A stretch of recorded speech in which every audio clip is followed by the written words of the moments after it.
Chapter 10:13. I'm not a killer, Piero. Liszt's expression was cold. Piero actually thought of him as a killer that could be hired.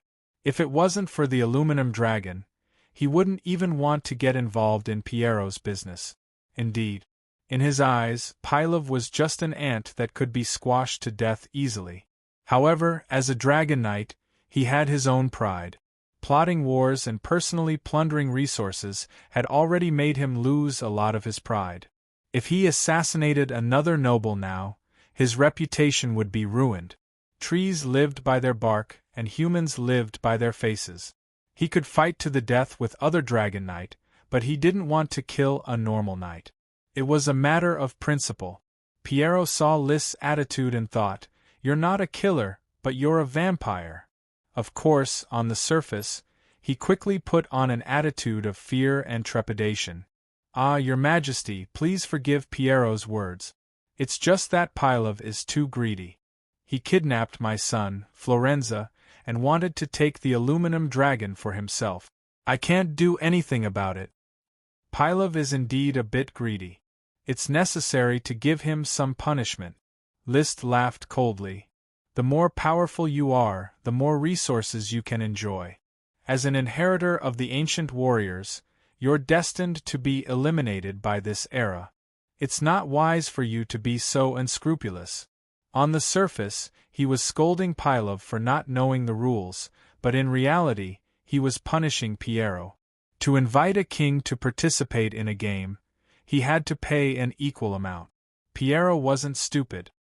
He easily guessed Liszt's intention and asked, "According to Your Majesty, if I'm willing to pay 8 big elves and 10 lesser elves, as well as provide a clue to the dragon, what will I get in return?" "You can ask Pylov to come out and talk. With the aluminum dragon here, all 3 of us can try." "How?" "Your side will have a spiritual battle first. If you lose, Pylov's side will have a spiritual battle, and then it'll be my turn. If we all lose, we'll have another round. In short, as long as you and Pylov pay a certain amount of elves as a price, I will host the dragon riding for you." Duke Piero thought for a moment before replying, "I can try to get Pylov to come out, but I need to pay a lower price." "Sure." The Duchy of Grey Iron and the Marquis of Boulder's fief were right next to each other, and the Marquis of Boulder's central city was also not far away. In the past, when the grey-mouthed Iron Dragon Aoun still belonged to the Grey Iron Duchy, Piero had bullied others many times. Now, it was the Marquis of the Boulder's turn to suppress Piero. The Marquis of the Boulder, Pylov, who thought that he had the upper hand, finally agreed to the Grey Iron Duke Piero's request to meet in a small border city. "Duke Piero, I will not return Florenza to you. My son will have to fight the soul battle first. This is the only choice." After Pylov entered the castle, as soon as he sat down, he made his stance clear. "When my sons, Picket and Pilot, fail in the battle of the soul, I will hand them over to Florenza." "Pylov, are you sure you have me?" Duke Piero looked coldly at the bearded, burly man in front of him. The Marquis of the Boulder, as his name suggested, was like a huge rock. This was the unique figure of those who wore bear skin. Even without the help of magic, he could burst out with brute force that could tear tigers and leopards apart. After eating the poisonous mushrooms like the dog urine moss, his magic was even more rampant, and his aura skyrocketed. Pylov laughed loudly. "The glory of the knight does not only favor unite families. My son is also a knight, and he is also favored by the glory of the knight. Your Highness, the aluminum dragon belongs to the Earth Berserker family. Please choose to get used to it. If I ask the Eagle Royal family for help, you will not have any chance. Similarly, the Grey Iron family will not have any chance. We are all the same. Who would dare to take the risk of leaking the secret? And if I lose the glory of the aluminum dragon, the family will at most be punished by the royal family. There will not be any loss, but the Grey Iron family will risk the crisis of decline, hee. Pylov seemed to be a boorish man, but in fact, he was very careful, and he was very clear about the pros and cons. Unfortunately, He miscalculated. Piero once again chose to cooperate with Liszt. It was just that Piero thought he was using the tiger's skin as a flag, but he didn't know that he was driving the tiger to swallow the wolf. No matter what. Just when Pylov was feeling very proud, Liszt, who had already investigated the surrounding hundreds of kilometers and confirmed that there was no dragon knight ambush, descended from the sky and walked into the nameless small castle. The fitting frac habit made his figure look incomparably tall and straight. His handsome face no longer had the immaturity of a few years ago, only wisdom and maturity, steadiness and dominance. "Who are you?" Pylov could not help but look at Liszt, who walked in. His pores shrank and goosebumps spread all over his body. He already felt a huge pressure. "Please allow me to introduce you." Piero laughed. "This is the most outstanding legendary figure in the northeast corner of the legendary continent, the king of the Fire Kingdom, the Holy Dragon, Invisible Dragon Knight Liszt Flame King. He will be in charge of the aluminum dragon distribution for us this time."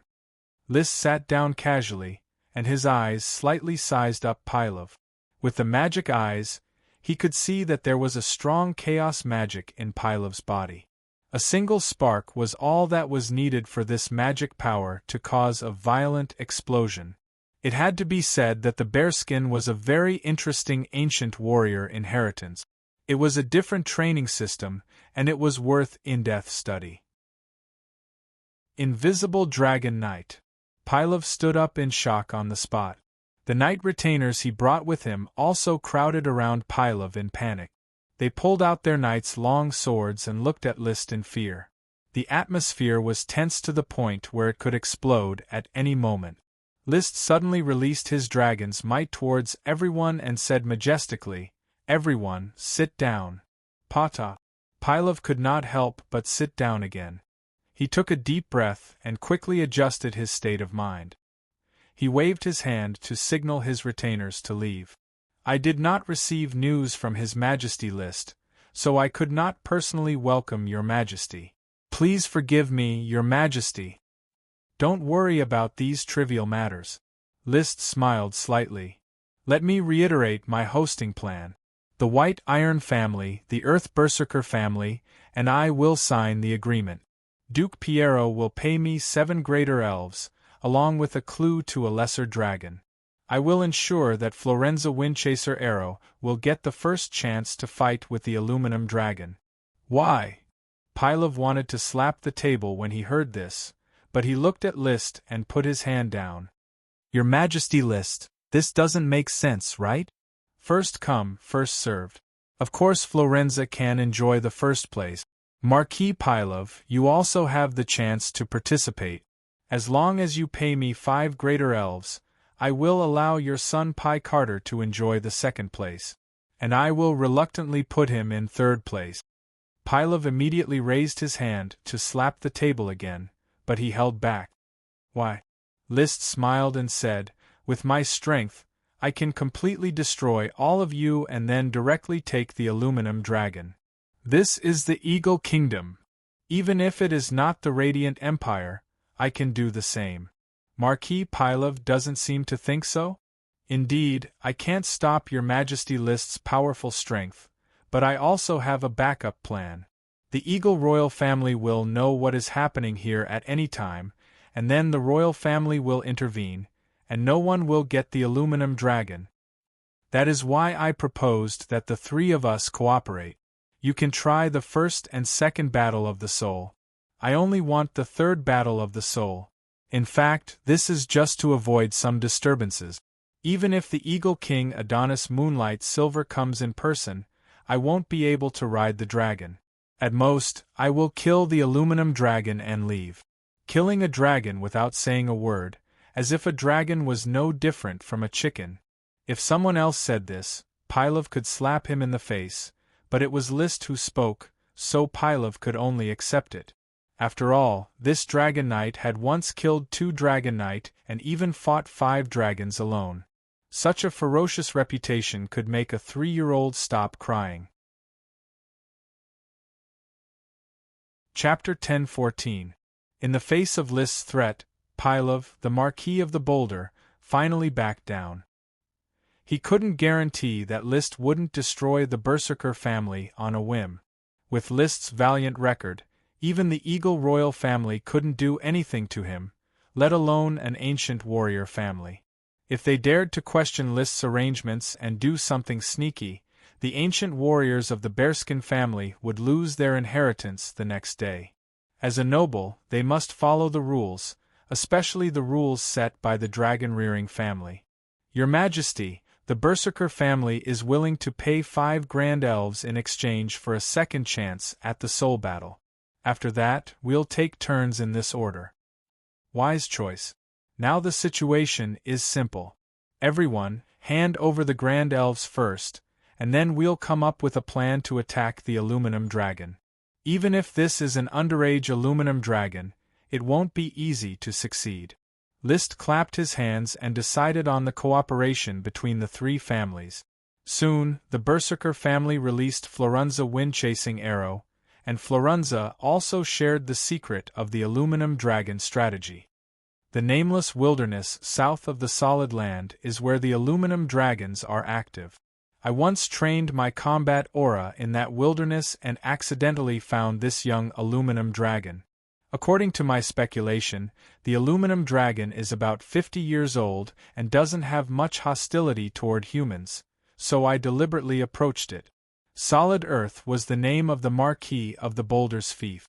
The wilderness south was uninhabited, and the aluminum dragon was active here. You already know the aluminum dragon's preferences after attacking it, right? List asked. Knowing the dragon's preferences made it easier to attack it.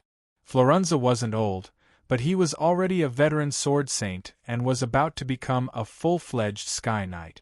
It wouldn't take long for him to attack the aluminum dragon, and he was close to the soul battle. Clearly, he knew the aluminum dragon's preferences. Glancing at List, Pylov, and Piero, Florence hesitated for a moment before sighing. The aluminum dragon's favorite is metal silver. As long as you have enough silver coins, you can please the aluminum dragon.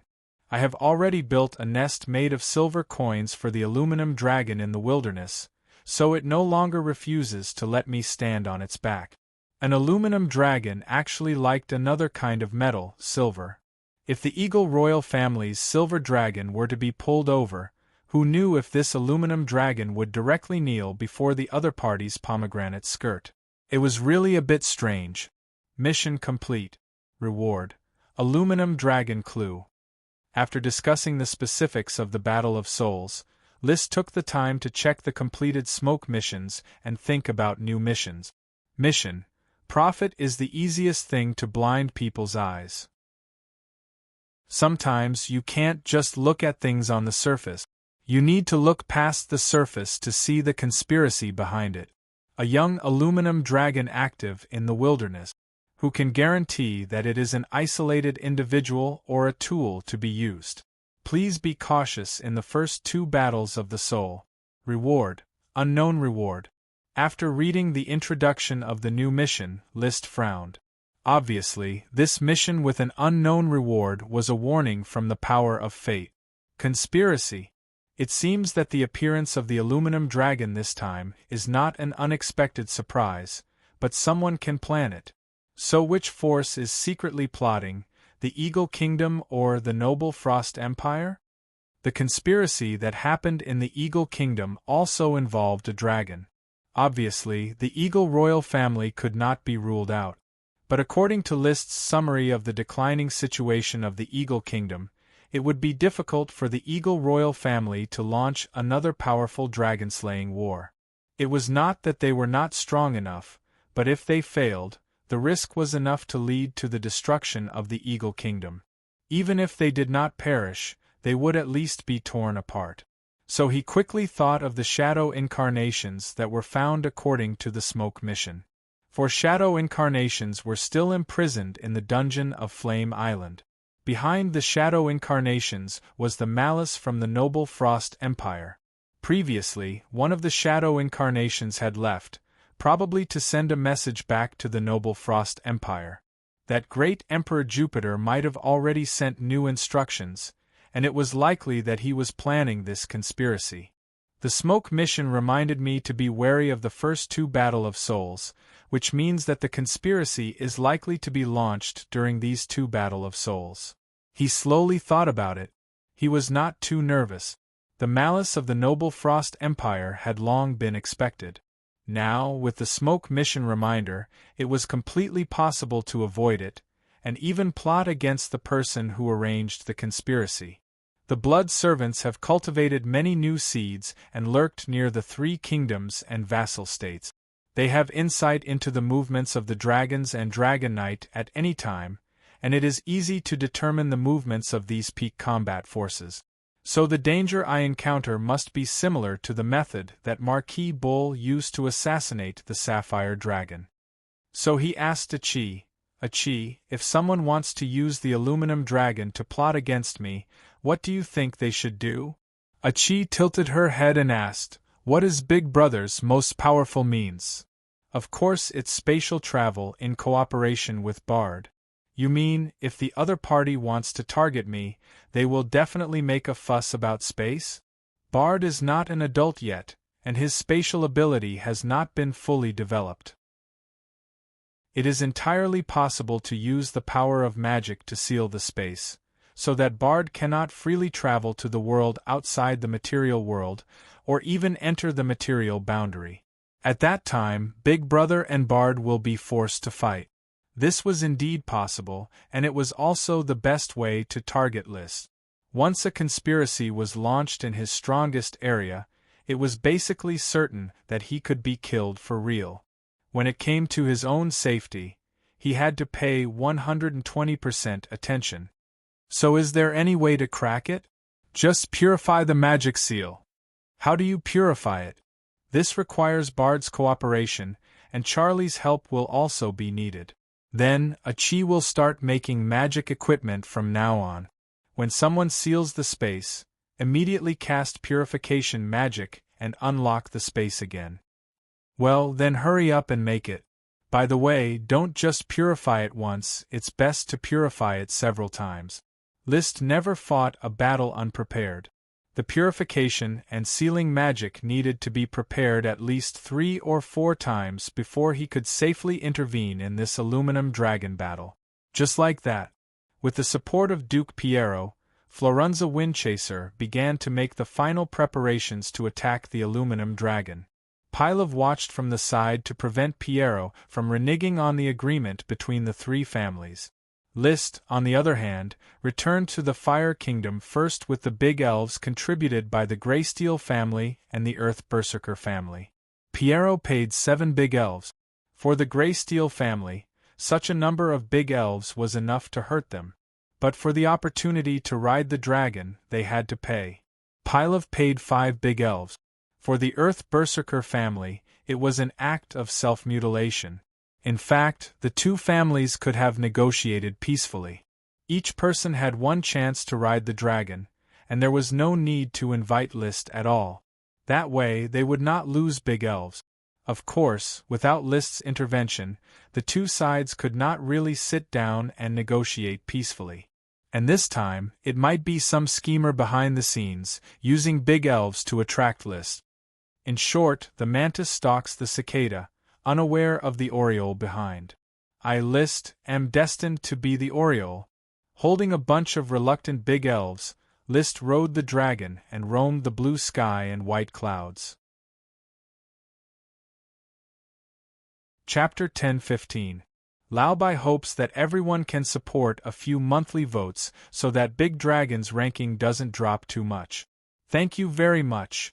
Looking for monthly votes for Big Dragon is Dead. Currently typing, please wait a moment. After the content is updated, please refresh the page to get the latest update. Chapter 10-16. Oats, barley, apples, tomatoes, peas, white crystal chrysanthemum, and ice grass. Of the 7 greater sprites Piero Greyiron had paid for, only the white crystal chrysanthemum greater sprite could grow magic ingredients. Stonewood, tobacco, black tea tree, barley, and corn. Of the 5 greater sprites Piero Greyiron had paid for, none of them were magic ingredients and could barely be regarded as grains. With the addition of 12 greater sprites, the number of greater sprites under List's command had doubled. It had to be said that he had barely managed to build up a dragon clan's foundation. At least, the number of greater sprites he had was not much worse than that of dragon clans of ordinary duchies. In this world governed by the knight system, although aristocrats were the ruling order, they were strictly divided into 3, 6, and 9 ranks. Generally, a chevalier could make a living by guarding a sprite worm, a baron could cultivate a small town with several sprite worms, a viscount could manage a small city with a lesser sprite, a count could manage a large city and several small cities with a greater sprite worm, a marquis could manage a large number of greater sprites, a marquis could manage a large number of lesser sprites. An ancient warrior clan like Marquis Monolith Greyiron, or a domain knight like Marquis Wildwave de Maria Rainflower Stone had more than a dozen greater sprites. Back then, Marquis Bull even had a dragon spirit.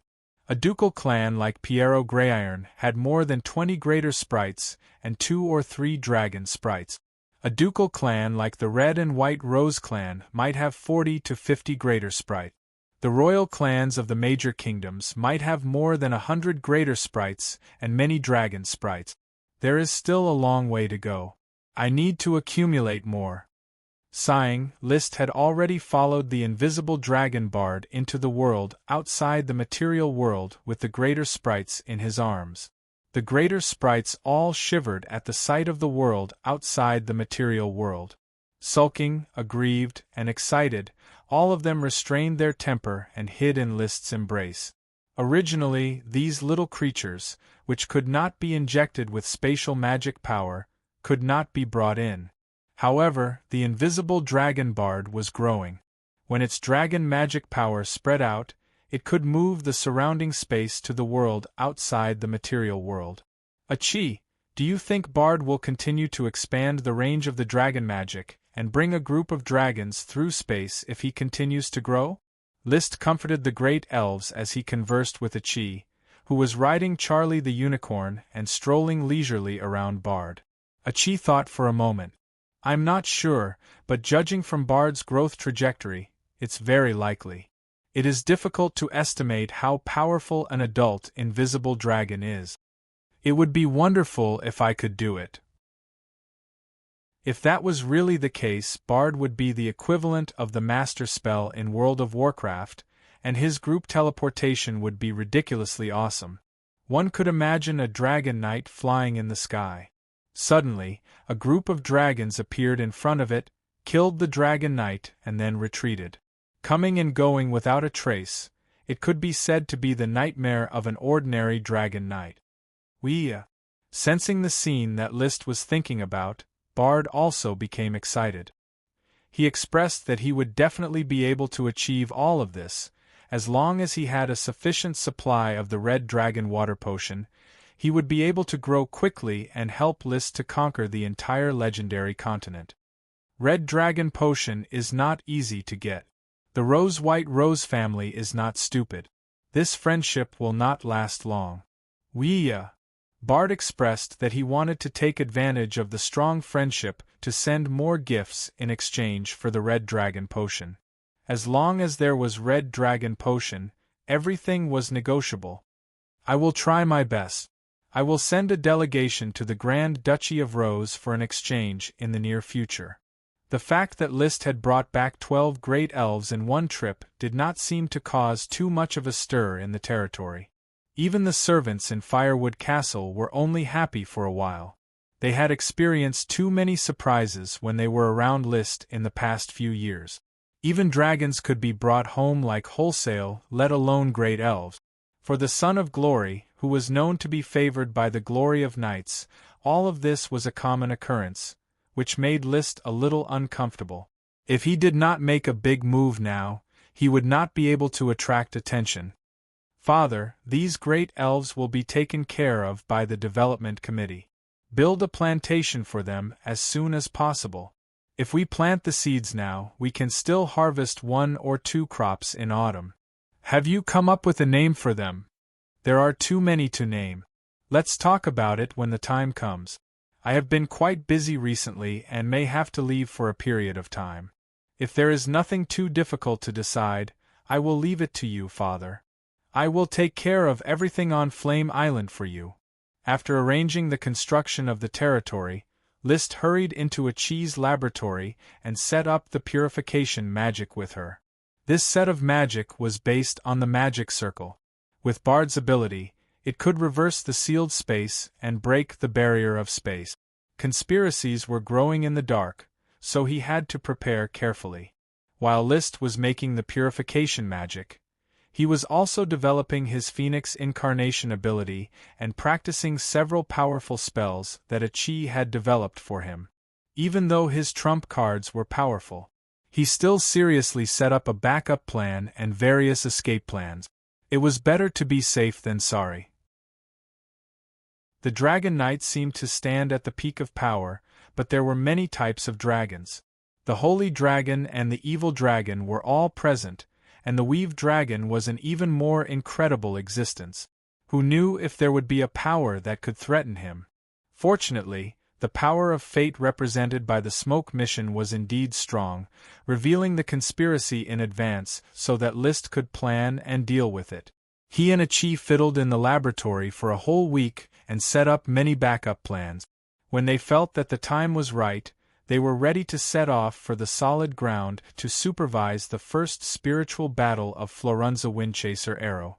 Accompanying them were 4 blood servants who were familiar with the Wind Whisper magic platform, each of them carrying the newest model of the magic platform.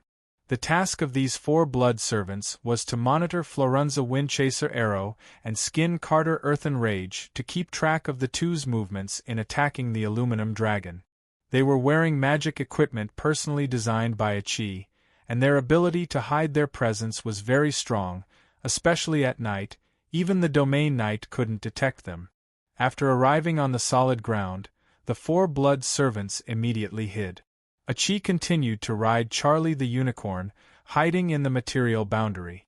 List didn't show up immediately either. He rode the invisible dragon Bard and looked for natural nodes nearby. The entire southern wilderness of the solid land was carefully inspected by him, and he really did find a natural node. The exit was within the living range of the aluminum dragon, a somewhat bare short mountain. He tried to scratch the mountain and found that the short mountain was actually a mine, brass mine. Brass mine was of average value and was mainly used for equipment and copper casting. Unfortunately, this mine was far away in the Eagle Kingdom, and List couldn't mine it. So he just silently remembered this location. Maybe in the future, after the Eagle Kingdom was destroyed, the Fire Kingdom that took over this territory could mine it. The natural node has been found. This way, I can greatly shorten the journey. No matter how many conspiracies the Frost Empire has, they can't really calculate against me. A few days after the discovery of this brass natural node, Florunza, under the attack of silver coins, finally got a chance to fight the young aluminum dragon's spiritual battle. List's vigilance also increased to a very careful level. Please remember the original domain name of this book. 9 Heavens Divine Emperor Mobile Version. Chapter 10:17. The aluminum dragon's appearance was not shiny silver.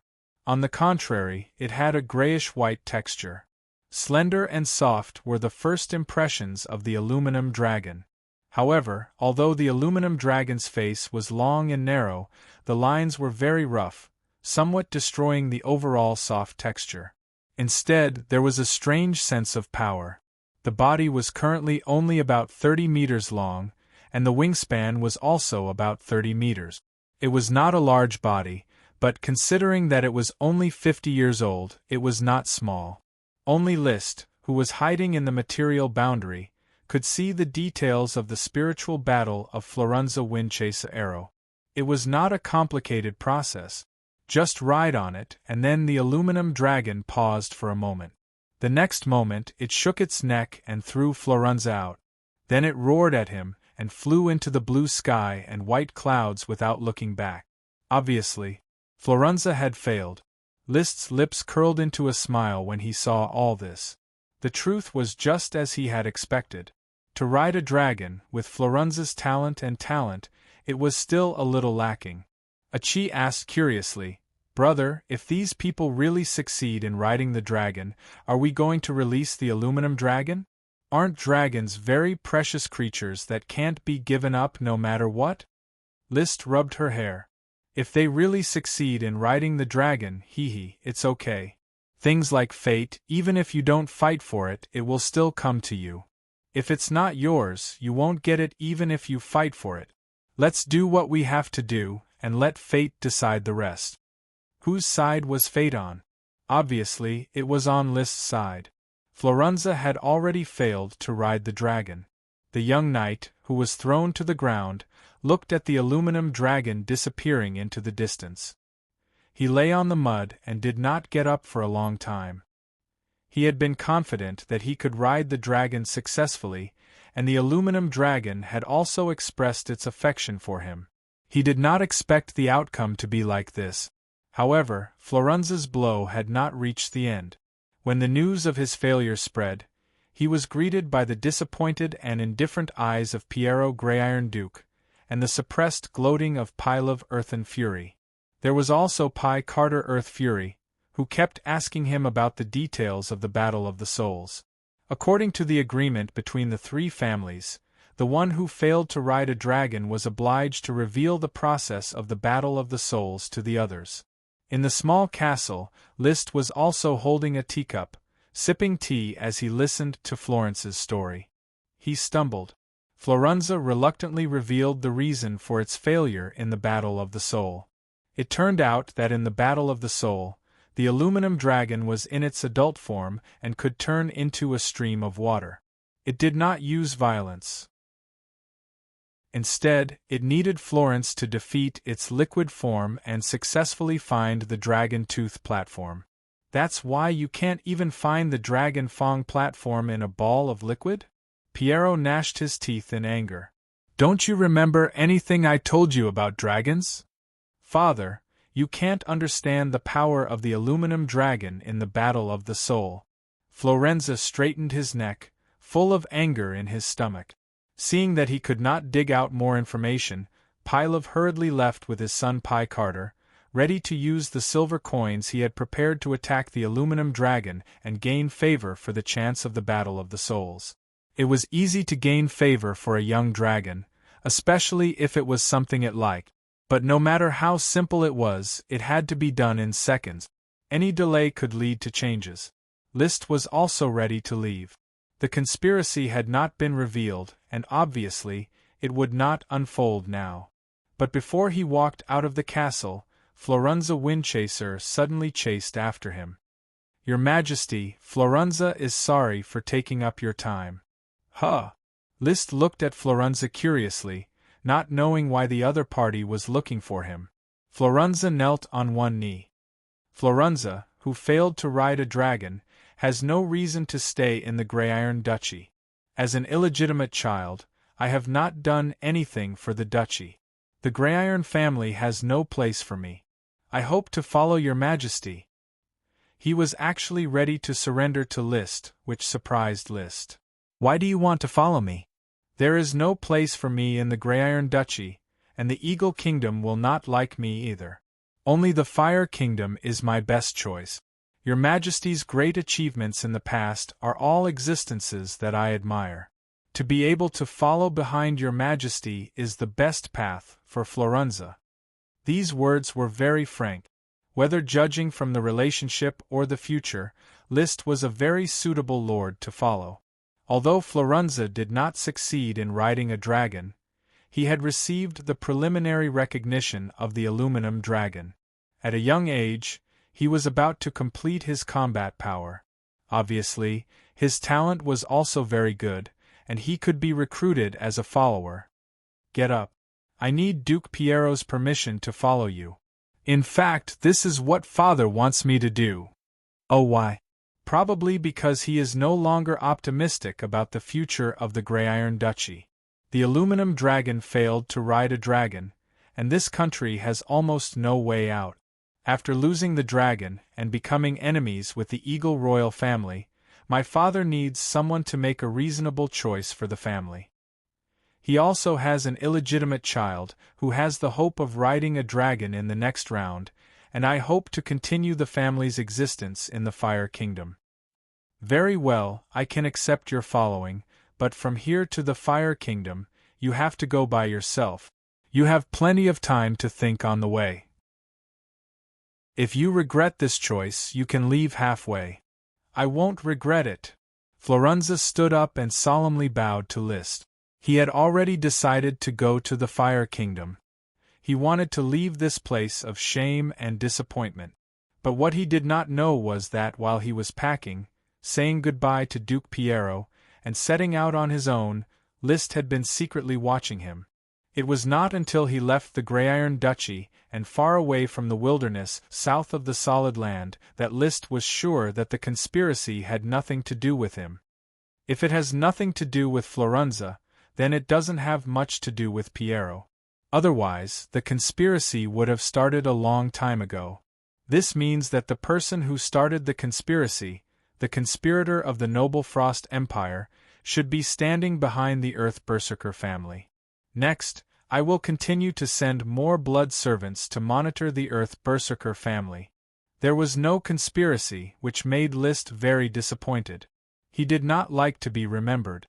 If Pi Carter Earth Berserker wanted to conquer the aluminum dragon, it might take a few more months, which meant that he had to guard against a conspiracy for a few more months.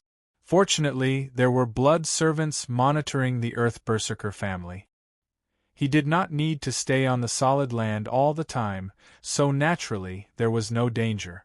He could develop in the territory with peace of mind. Unfortunately, the smoke mission had to continue to be delayed. After Liszt left here, a few blood servants quietly sneaked into the castle of the Earth Berserker family and carefully worked as servants. Only at night, they quietly turned into bats and inquired around. That night, a blood servant in the form of a bat carefully avoided the magic circle set up by the castle and hung upside down in a secret corner of the conference room. He heard the meeting clearly from beginning to end. At first, it was Pylov and his two sons, Pi Carter and Pilot, who were discussing how to conquer the aluminum dragon. Soon, a guest was welcomed in. As soon as they entered the door, Pylov, the Marquis of the Boulder, questioned, "You said that you would make a move when Florence was riding a dragon. Why didn't you make a move? Now that Liszt has left, there's no chance to make a move." "Don't worry, Marquis Pylov. There is a reason not to attack. Although my teacher is powerful, he has to deal with the invisible dragon. He must be cautious because there is only one chance. Isn't this a good time? Florence rode the dragon, and Liszt must be watching from the side. Do you think that the Dragon Knight, who can create a new kingdom, will lose his mind and be completely defenseless because of an aluminum dragon? Be patient, let him think that attacking the aluminum dragon is really a happy cooperation. Only in this way, the next battle of the mind will he relax, and then..." Hearing this, the blood servant held his breath, and heard the guest say gloomily, "Then it is time to give Liszt a fatal blow." The atmosphere in the conference room seemed to have paused. A moment later, the guest then said, "At that time, the holy dragon Invisible Dragon will be owned by my lord. And the Earth Berserker family, Pi Carter and Pilot, can continue to attack the aluminum dragon. As long as they succeed, with the support of my lord, they will establish a new Grand Duchy and join the dragon-raising family. Please remember this book's domain name. 9 Heavens Divine Emperor Mobile Version website. Chapter 10:18. There is only one chance to kill in one blow. Well, it is indeed a perfect plan, so I am a lot more relieved. Sure enough, the Marquis of the Boulder and the Noble Frost Empire have colluded to plot against me. The one wearing the bearskin should be swept into the garbage heap of history. The Noble Frost Empire and the Marquis of the Boulder probably could not imagine that their conspiracy had long been seen through by Liszt. After seeing through the conspiracy, Liszt relaxed instead. The preparations had already been done, and now he was waiting for the second battle of the mind to come. At that time, he could beat them at their own game, catch all the plotters of the noble Frost Empire in one fell swoop, and then take the opportunity to snatch the underage aluminum dragon. Now for the next few months, it will be fine as usual. Liszt was going to act as usual for the next few months, waiting for the Marquis of the Boulder and Pi Carter Earth Rage to have the battle of the mind, and then go to deal with the conspiracy. However, only a month later, there was new news from the Blood Servant. Pi Carter and the aluminum dragon hit it off. It only took a month and a few silver coins to win the favor of the aluminum dragon, and he was ready to let Pi Carter have the battle of the mind. This was an unexpected change, and no one thought that Pi Carter and the aluminum dragon would hit it off so well. There were almost signs of it being predetermined. For this reason, Liszt could not wait any longer. Achi, get ready, let's go to the solid ground, see this battle of the mind, and face the next conspiracy. Well, brother, don't worry, Achi is fully prepared. At that moment, the two went to the solid ground, quietly hiding in the material boundary, peeping at the aluminum dragon and Pi Carter, who was circling around the aluminum dragon from a distance. He even checked the camp of the Earth Berserker family, but he didn't find anything strange. They were all ordinary knights. If there were no smoke mission reminders and no report from the Blood Servant, Liszt might really believe that this was a friendly cooperation.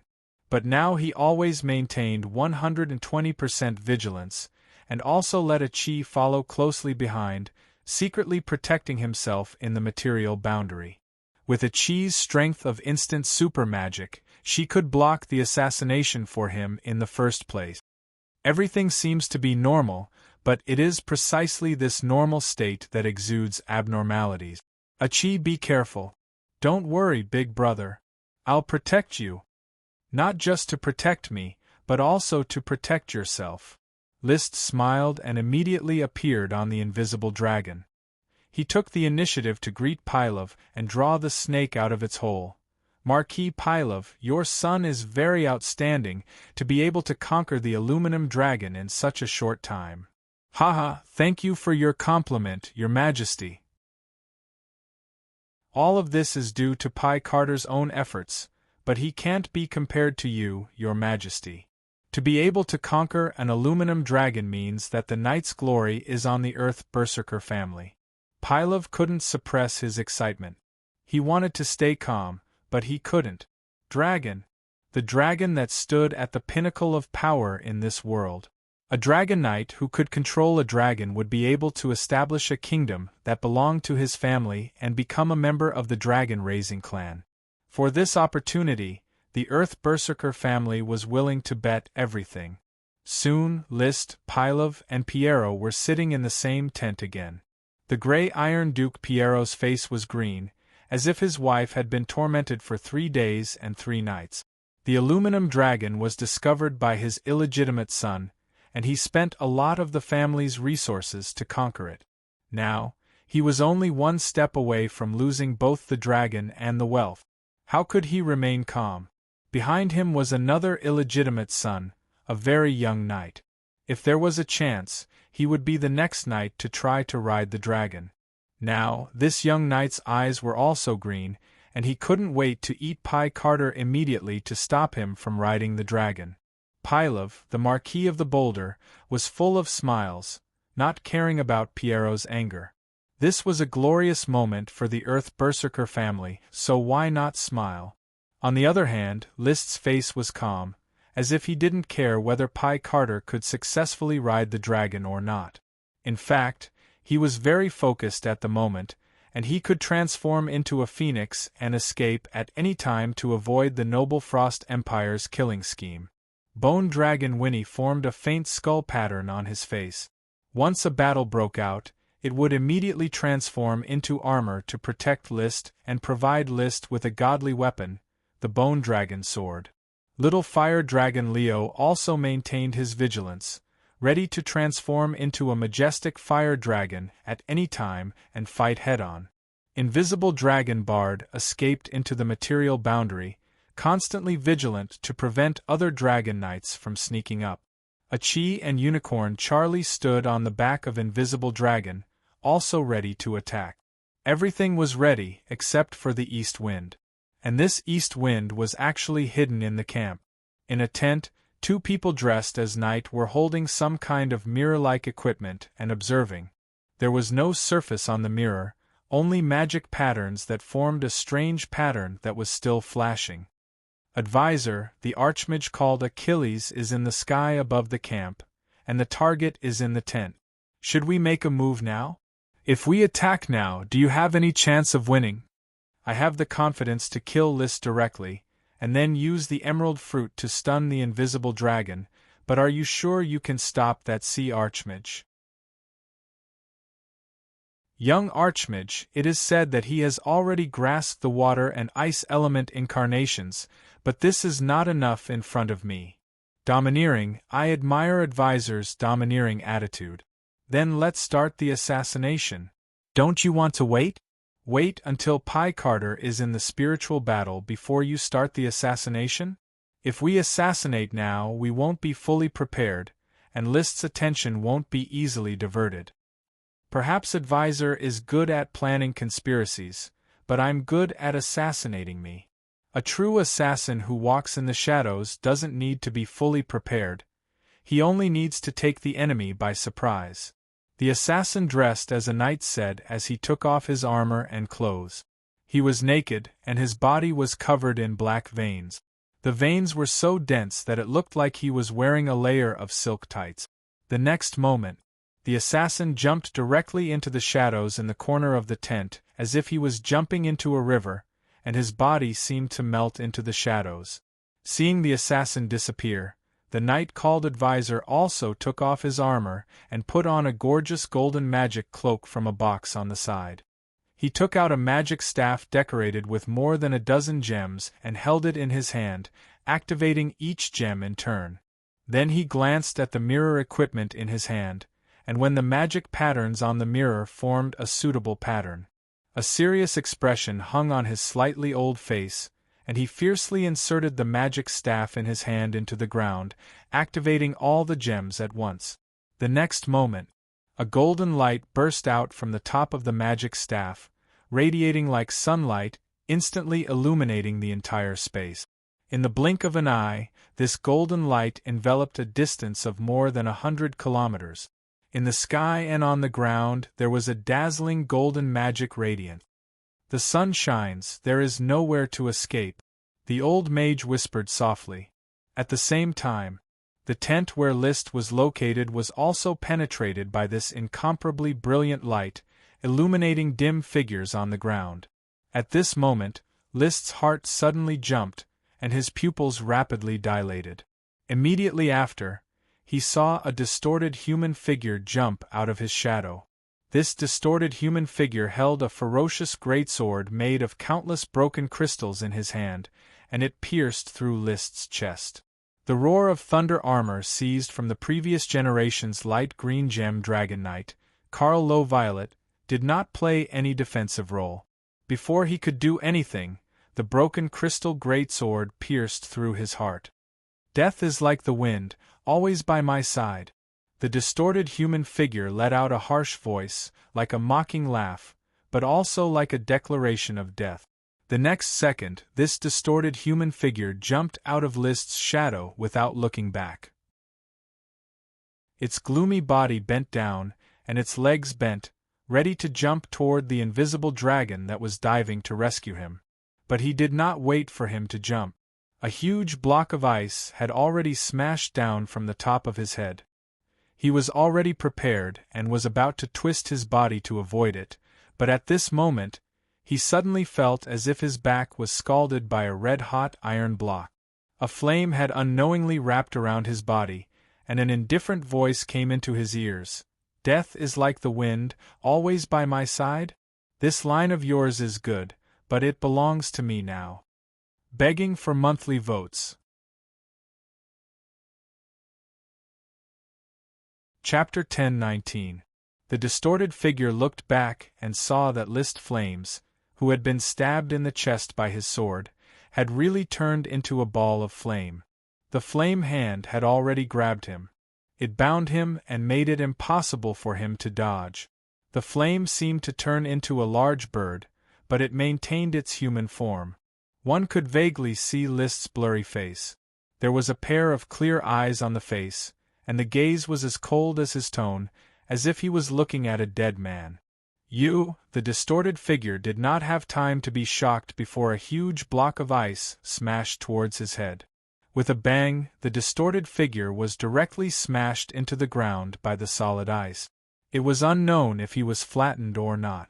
However, List would not easily believe that an assassin who could jump out of the shadows could be smashed to death so easily. He quickly cancelled the Phoenix incarnation that he had activated at the critical moment. He then contacted Bone Dragon Winnie.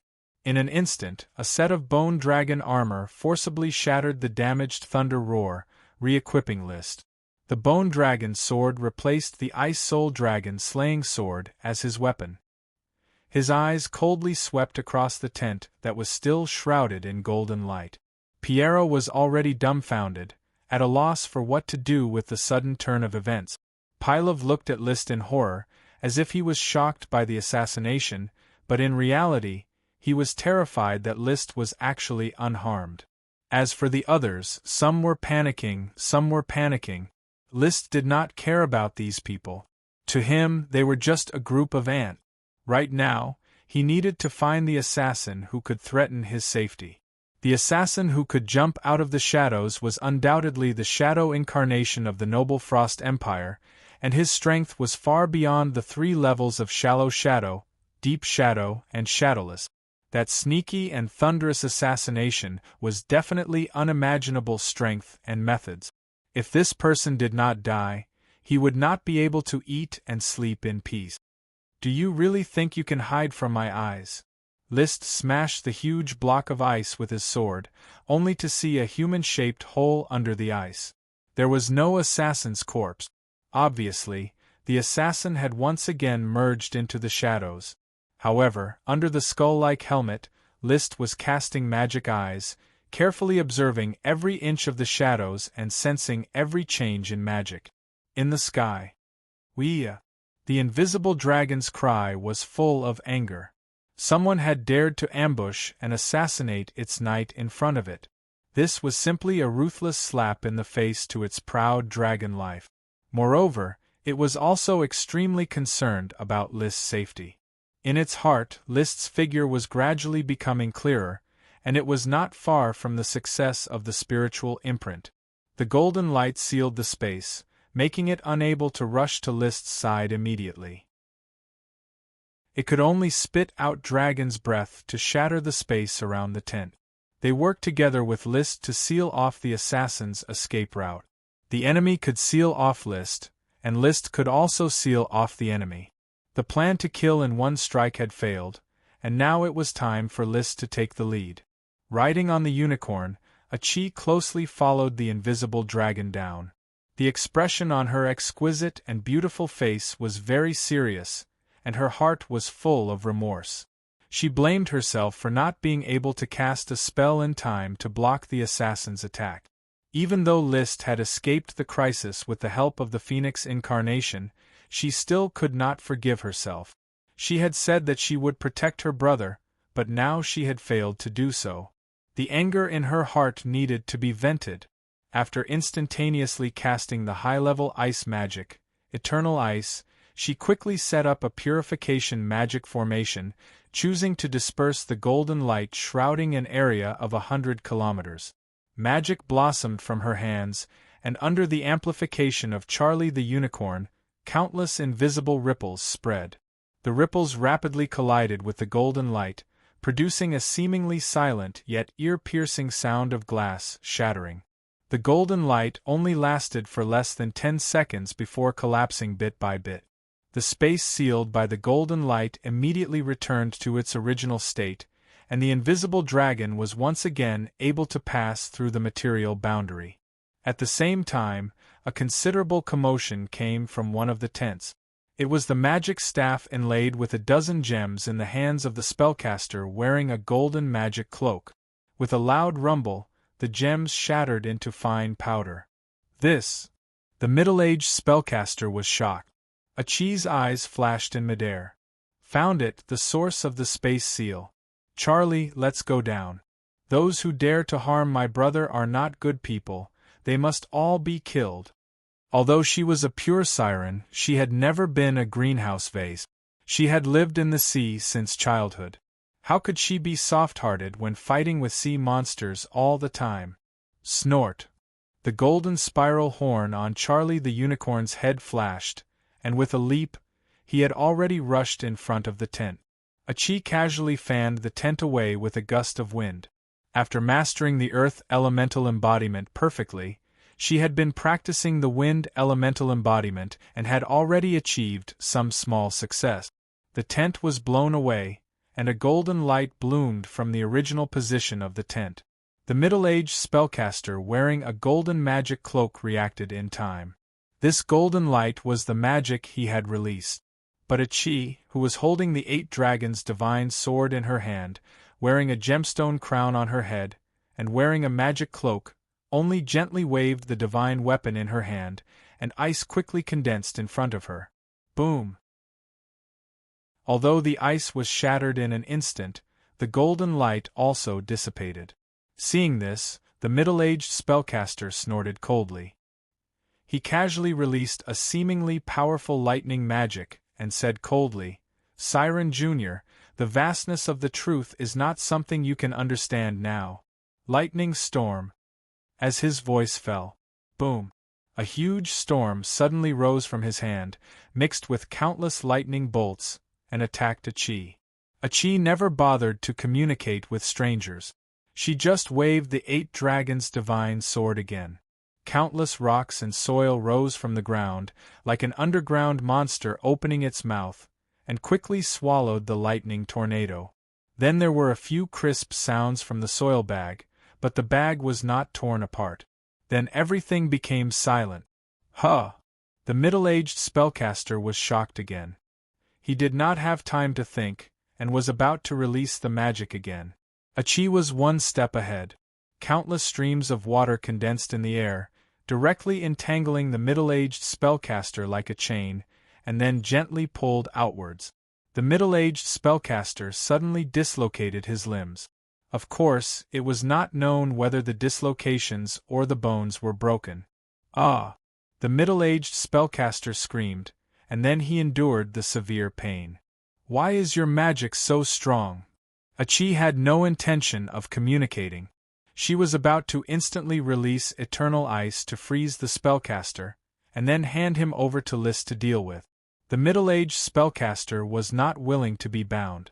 He opened his mouth and released a new magic.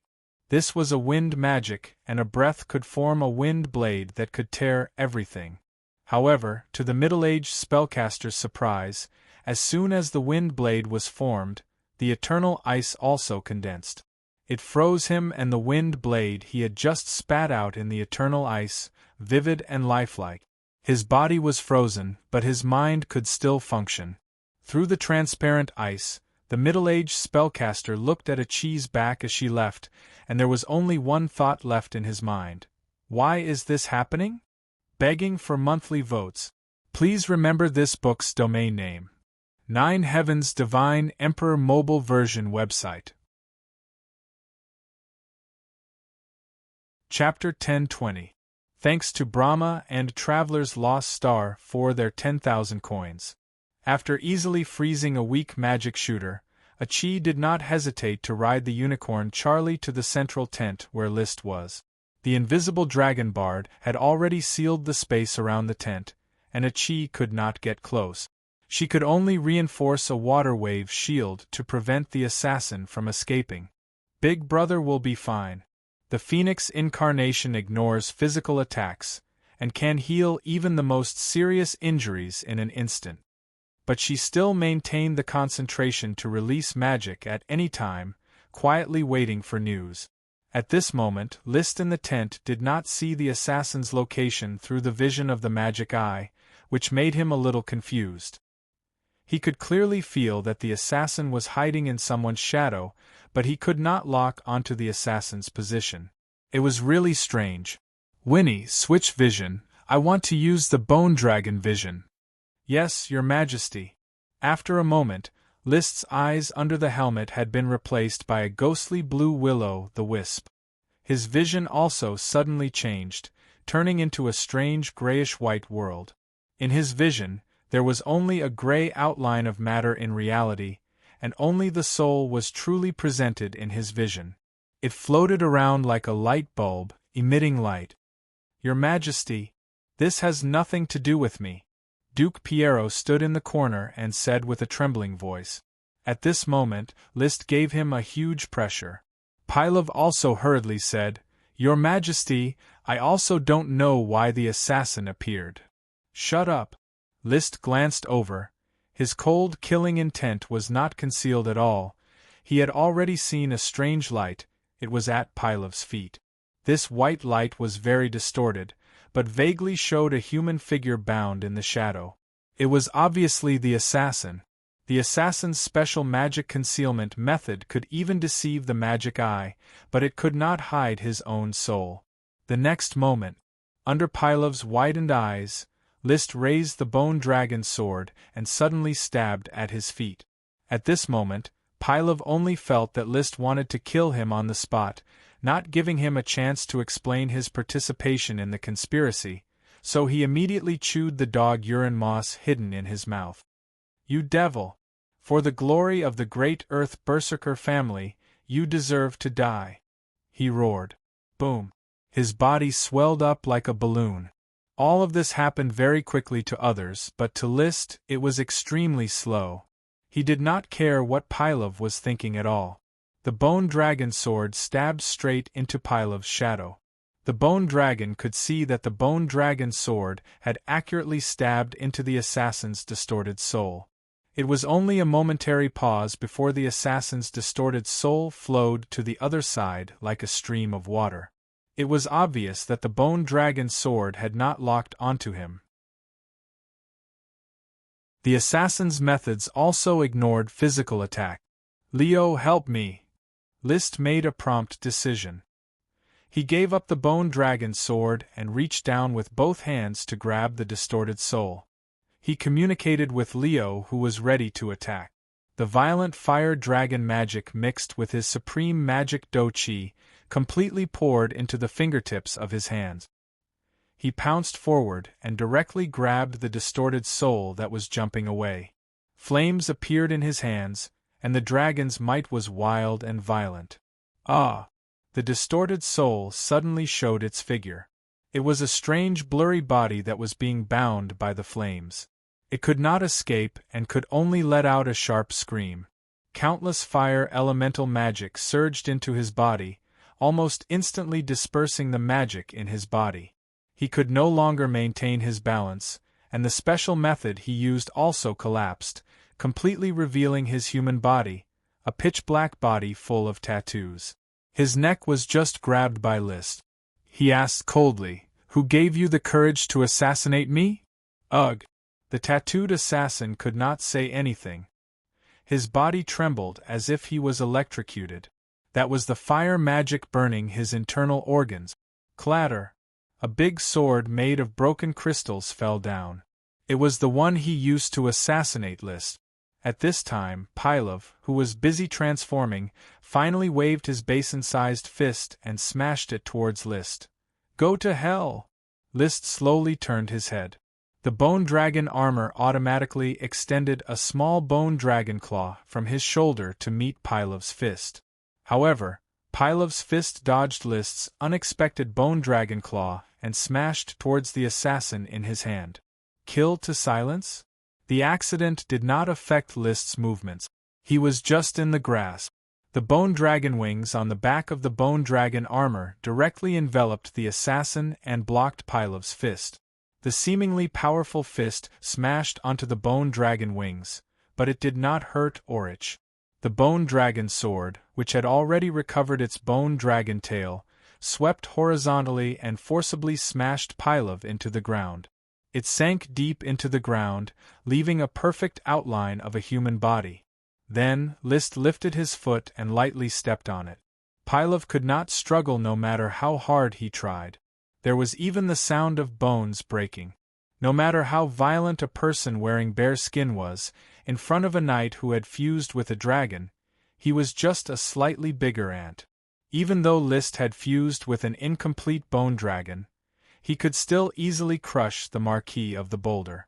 Who gave you the courage? Is it Liang Jingru? Mission completed. Reward: Gray Iron family defecting. The crippled assassin was thrown to the ground by List. The orichalcum shackles completely restrained the assassin's magic. The assassin had high magic of the dark attribute. What surprised List was that a shadow incarnation could actually cultivate high magic. The Marquis of the Boulder Pylov was also shackled by the orichalcum shackles and was watched over by Duke Piero. His son Pi Carter was also shackled. In fact, even if they were not shackled, they would not be able to do anything. They had already been beaten half dead by List's iron fist.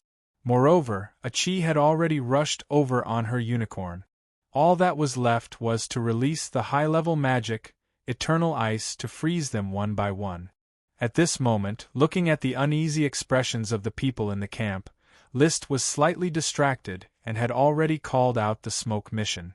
The mission regarding the 2 spiritual battles had been completed successfully, but the reward was the Gray Iron family defecting. This made him feel interesting. However, he did not continue to pay attention to it. He checked the new smoke mission. Quest: As the King of the Fire Kingdom, the conspiracy of the Noble Frost Empire against you is undoubtedly a huge provocation. You cannot tolerate it. However, the Noble Frost Empire is far away and beyond your reach. Why don't you vent your anger on the perpetrator of the conspiracy?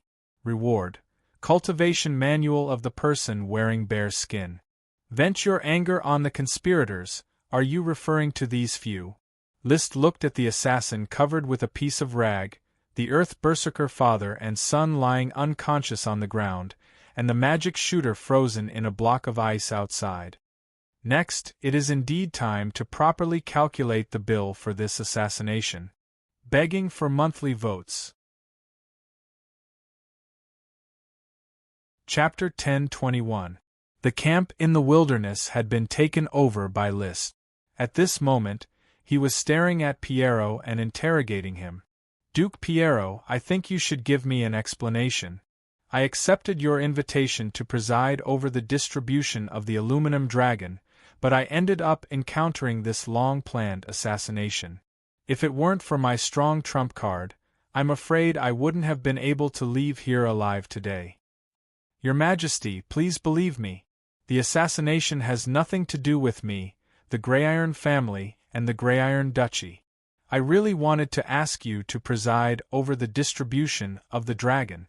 All of this must be Pylov's collusion with the assassin, and the Eagle Royal family is adding fuel to the fire. The more Piero spoke, the more nervous he became. It must be so. The Eagle Royal family is behind Pylov, and all of this, including the aluminum dragon, is a conspiracy of the Eagle Royal family. Adonis Moonlight Silver is really insidious. He used me to urgently want to revive the Gray Iron family, and thus led your Majesty here. Piero clearly knew nothing about the Noble Frost Empire, so he didn't know that the assassin was from the Noble Frost Empire.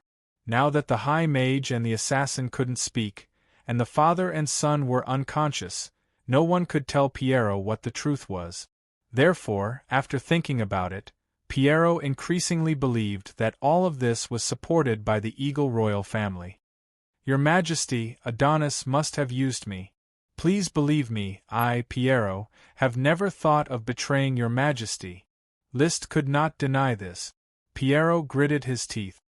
This assassination was not successful, and the Eagle Royal family will definitely react soon. Not only will we not get the aluminum dragon, but the Gray Iron Duchy will also come to an end. Your Majesty, please take in the Gray Iron family. The Gray Iron family is willing to follow you to the Fire Kingdom. This was obviously the so-called reward of the smoke mission. After being frightened by the facts in his head, Piero decisively decided to cut off his arm to survive. He abandoned the Grey-Iron Duchy and fled to the Fire Kingdom to seek refuge. I will not leave the Aluminum Dragon to the Eagle Kingdom.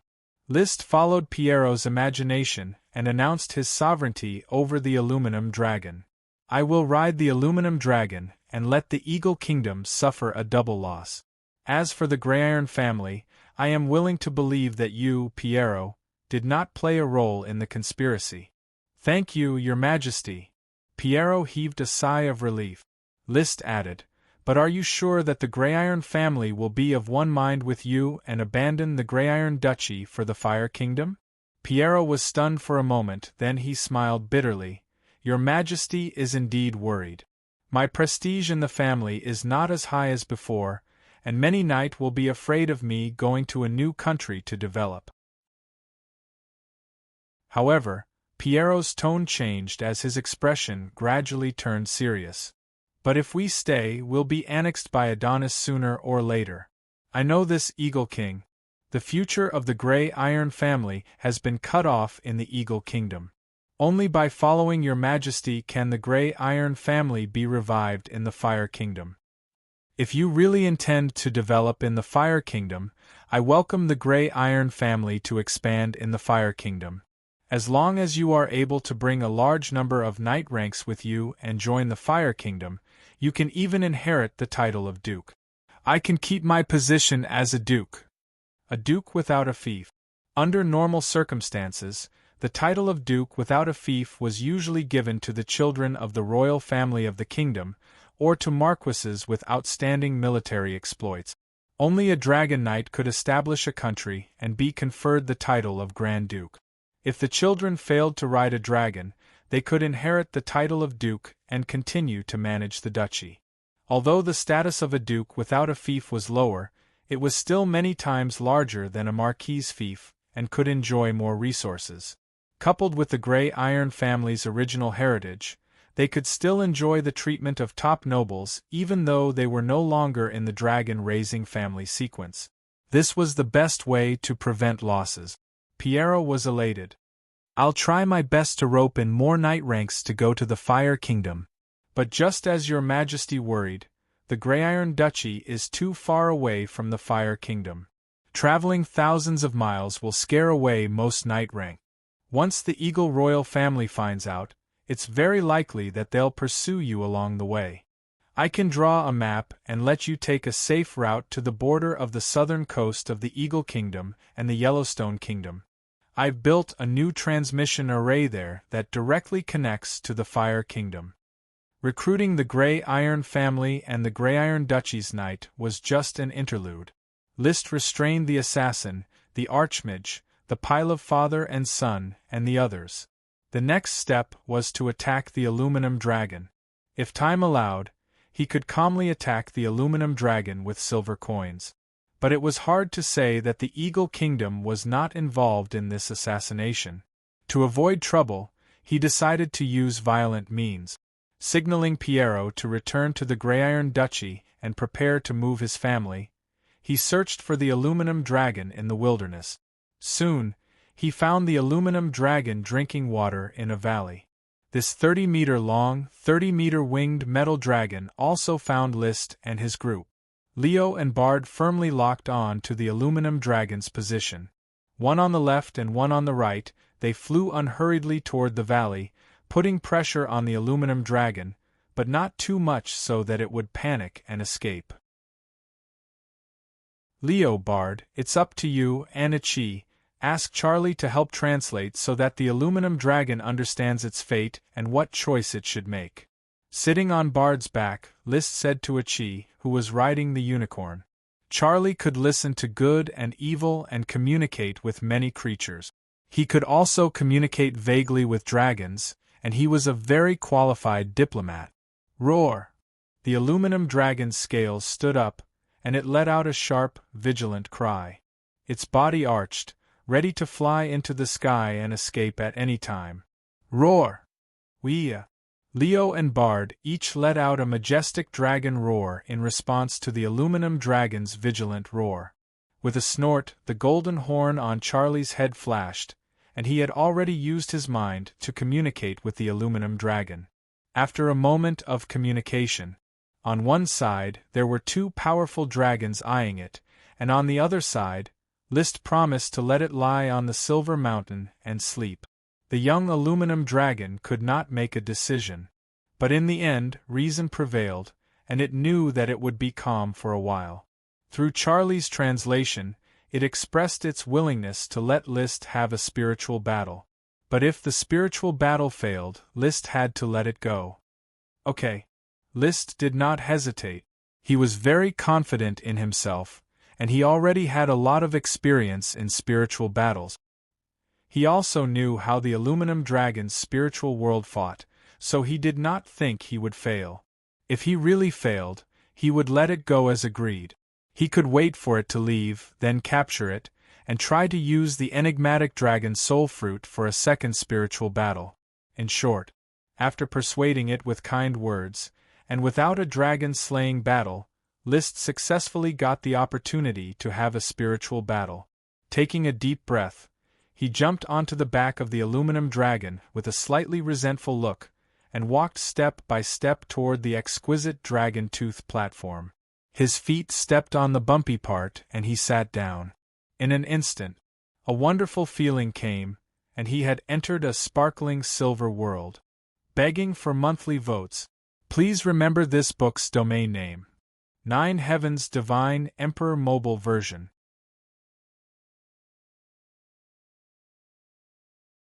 Chapter 1022. How depressing. DeLong is dead. Chapter 1023. List did not know why an aluminum dragon would like metallic silver so much that even its spiritual world was a world of shiny metallic silver. There were no flowers or trees, only mountains of silver, and a silver-like river flowing from the horizon to List's feet. On the other side of the river, an adult aluminum dragon with cold eyes was staring at List maliciously. In the real world, it was powerless to resist List's oppression, but in the spiritual world, it was completely under its control. Roar! The dragon's roar was undoubtedly an announcement that it would use cruel means to deal with List. This was different from the spiritual battle of Florunza Windchaser Arrow. Florunza did not encounter a battle. It only needed to break the aluminum dragon's liquid form and find the Dragon Fong platform. Obviously, this different treatment of the spiritual battle was completely based on the aluminum dragon's likes and dislikes of the candidate for the spiritual battle.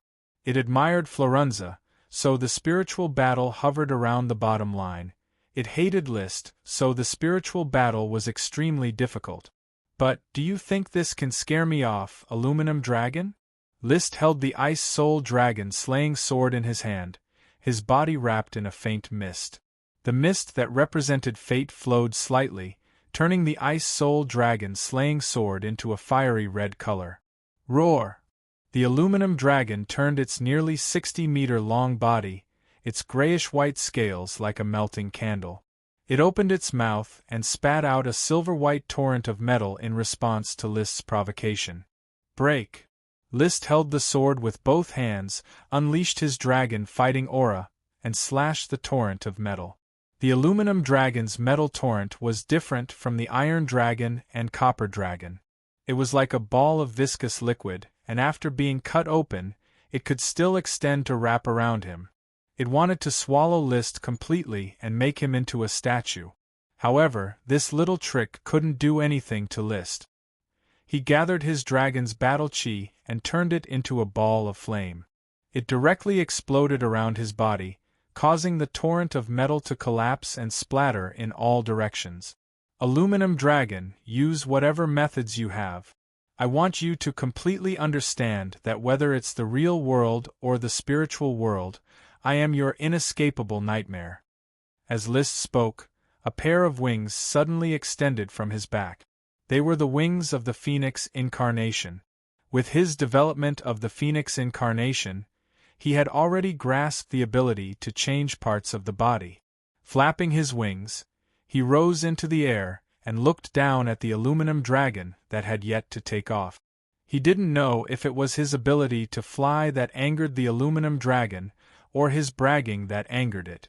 The aluminum dragon suddenly opened its 60-meter-long wings, and as they flapped, its body began to melt. In the blink of an eye, it melted into liquid form and continuously extended into a pair of dragon wings that covered the sky. The pair of wings continued to rise until they reached the high altitude of the mind world, and then swooped down towards Liszt. It carried the momentum of wind and thunder, as if it wanted to kill Liszt with a single strike. Fancy moves are useless. Liszt's eyes widened, and wisps of smoke fused into his body, so the already fiery red ice soul dragon slaying sword burned even hotter, as if it was a weapon belonging to the fire god. A single spark makes a prairie fire. This sword only exists in dreams. Buzz. Boom. The flaming sword met the wind and thunder wings formed by the aluminum dragon and swung heavily. The flames surged for dozens of miles, as if they were cutting the world, and slammed into the wind and thunder wings. Clang. Kacha. Crackle. The wind and thunder wings were split in half on the spot, and at the cut, the liquid aluminum was burned violently by the red flames, emitting dazzling white flames. This was accompanied by a series of tragic cries from the aluminum dragon. Roar. The two wings fell directly to the silver metal ground, and when the white flames were extinguished, the two wings began to melt again, recombining into an aluminum dragon. Liszt did not stop the whole process. He just said coldly, "The mind world is a dream. You can do whatever you want in your dream, but so can I. Because the dream world I have been to is beyond your imagination, and my understanding of the dream world is also beyond your imagination, aluminum dragon." This was the truth. He had indeed participated in the dreams of 5 dragons, including the fire dragon, the invisible dragon, the light green gem dragon, the gray-mouthed iron dragon, and the mountain copper dragon. He had rich experience. Moreover, he had the mystifying dragon's soul fruit, which originated from the emerald dragon, and represented the power of dreams. What was more terrifying was that he also had the hind leg of the emerald dragon. Although the hind leg of the emerald dragon was difficult to study, it more or less allowed him, or Ichi, to explore some information and pry into a corner of the power of dreams. If he had to describe it carefully, it was like the protagonist Neo in The Matrix who gained superpowers in The Matrix.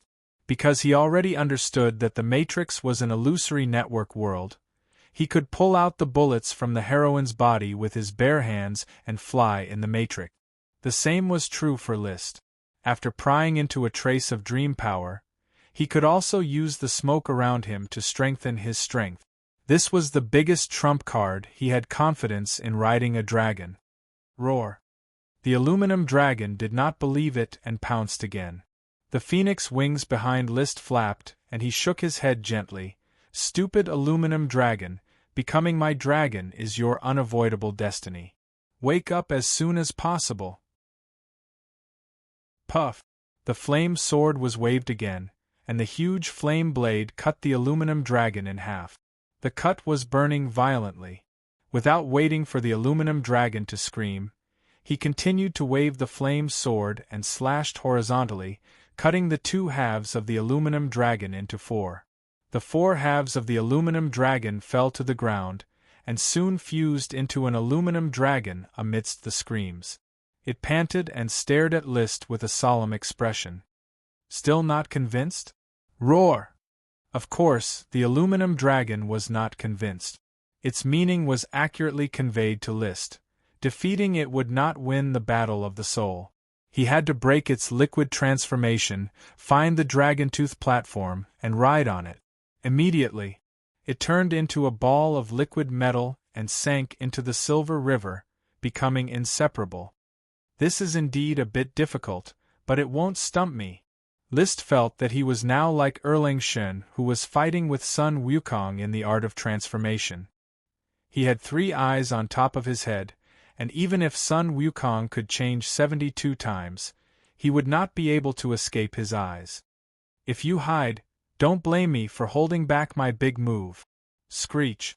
With a phoenix cry, List had already turned into a divine phoenix made of flames and arrived above the Silver River. He flapped his wings and shook off balls of flames. Soon, the entire Silver River was shrouded in flames and burned continuously. When the temperature exceeded 660 degrees Celsius, some of the silver suddenly melted into liquid, not metal silver, but metal aluminum. The melting point of silver was 962 degrees Celsius, and the melting point of aluminum was 660 degrees Celsius. It only took one change to distinguish between silver and aluminum. Among the 5 elements, fire subdued metal, and List completely restrained the aluminum dragon. Roar. The aluminum dragon, which had no choice but to reveal its tracks, could only reluctantly reform into an aluminum dragon. At this time, List had also returned to his human form and landed directly on the back of the aluminum dragon. While the aluminum dragon was struggling, he accurately found the position of the dragon-tooth platform and sat down smoothly. This time, between the human and the dragon, they completed a true spiritual connection, and their consciousness and thoughts were connected. List could feel the aluminum dragon's grievance and helplessness at the moment, and the aluminum dragon could also feel List's high spirits at the moment. The emotions blended with each other, and finally turned into a loud roar. It flew toward the glittering silver sky, and in the blink of an eye, it had passed through the dazzling silver light. His vision changed, and he returned to the real world. Smelling the familiar smell of the wilderness, there was no longer an adult dragon with a wingspan of 60 meters under his butt, but a young aluminum dragon with a wingspan of 30 meters.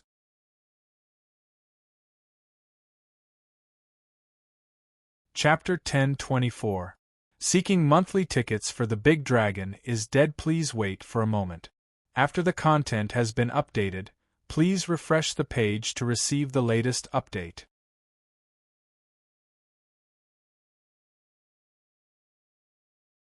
Chapter 1025. When List landed in the Iron Shell Castle on his newly conquered aluminum dragon, Duke Piero looked at the aluminum dragon with a complicated expression and let out a long sigh. In just 2 days, the aluminum dragon had become List. Such a terrifying method of subduing a dragon left him deeply moved. The last hope of the Grey-Iron Duchy had been extinguished. For the sake of the Grey-Iron family's continued glory, he could only choose the path of a follower.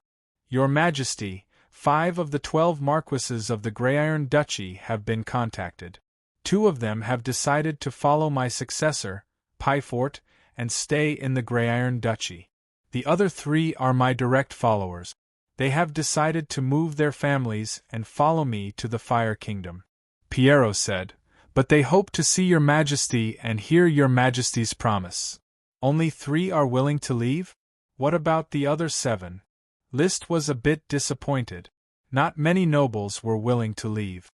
Those 7 are all marquises with large fiefs. I have already sent word that if they want to leave, they will follow.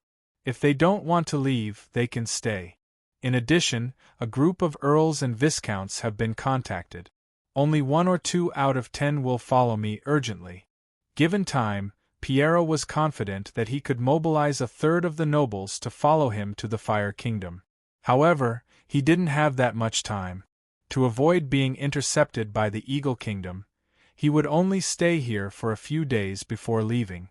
In such a short time, many nobles simply couldn't bring their families' resources with them, so they weren't willing to leave easily. If the Eagle royal family doesn't come to stop them, we can let them think it over before leaving. But the Grey-Iron Duchy has autonomy. If the nobles are willing to leave, the Eagle royal family won't dare to stop them too much. If they really do, I will stop them. I believe the Eagle royal family won't dare to start another dragon-slaying war. Then I'll mobilize them again. Alright, go ahead. I will temporarily stop the Eagle Kingdom. After all, I promised to protect the Grey-Iron Duchy for 20 years. This was an excuse for List to stay here. As long as he didn't force the Grey-Iron Duchy to leave, the Eagle royal family wouldn't openly turn against him. At most, they would tacitly divide the Grey-Iron Duchy with List. Piero was List's representative, and Pyfort should be the representative of the Eagle Kingdom. Previously, there were only 3 families dividing the dragon, and now there were 2 families dividing the duchy. The Earth-Violent family dared to participate in the assassination plot. This was a provocation to the Holy Dragon Knight. It wouldn't be able to appease List's anger without exterminating the family. The Earth Berserker family dared to participate in the assassination plot, which was a provocation to the king of a country and the Holy Dragon Knight. Not exterminating the family would not be enough to appease List's anger. The Smoke Mission also said that he had to vent his anger on the mastermind behind the plot. He really couldn't take revenge on the mastermind behind it, the great Emperor Jupiter of the Frost Empire. He could only collect some interest and wait for the future to expand before settling the debt with the Frost Empire. Father, why does he need my men to help him plunder the Earth-Violent family? This will make me very passive in the future. How will the Grey-Iron Duchy deal with the Eagle royal family? In the Iron Castle, Pyfort argued with Piero. Piero looked at his eldest son and heir as if he was looking at a stranger, because he is the great Holy Dragon Knight. No one can disobey his orders, not even our Grey-Iron family. Grey-Iron Dragon, Aluminum Dragon. Father, you have made too many mistakes in this matter. The Grey-Iron family's glory has declined because of you. I did lose the Grey-Iron Dragon, but it was Adonis's fault, not mine. I never wanted to bring the family to destruction, but Adonis has already set his eyes on the Grey-Iron family. The Aluminum Dragon was a plot. You shouldn't have trusted Adonis, Pyfort. King Adonis is at least more trustworthy than you, father, to believe someone who stole the family's dragon. The war's fault doesn't lie with List, Adonis, or me. I never felt that List was hateful, because he had enough reason to take revenge on the Grey-Iron family who participated in the dragon-slaying war. On the contrary, Adonis should have compensated the Grey-Iron family for their losses, but he didn't. This is betrayal of the alliance. I don't agree with father. Forget it, you and I don't need to be so dignified. I won't give up on the Grey-Iron family, and you won't give up on the Grey-Iron family either.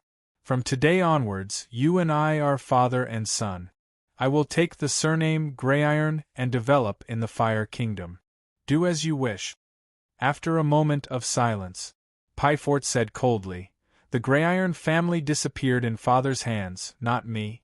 From today onwards, I will take the surname Fallen Iron and remember this shameful period. Piero Grey-Iron waved his hand fiercely. You're on your own. From today onwards, the Earthen Berserker family will vanish into thin air, and this castle will be destroyed by me as a warning to all nobles that if they dare act against the Dragon Knight, they will suffer the wrath of the Dragon Knight.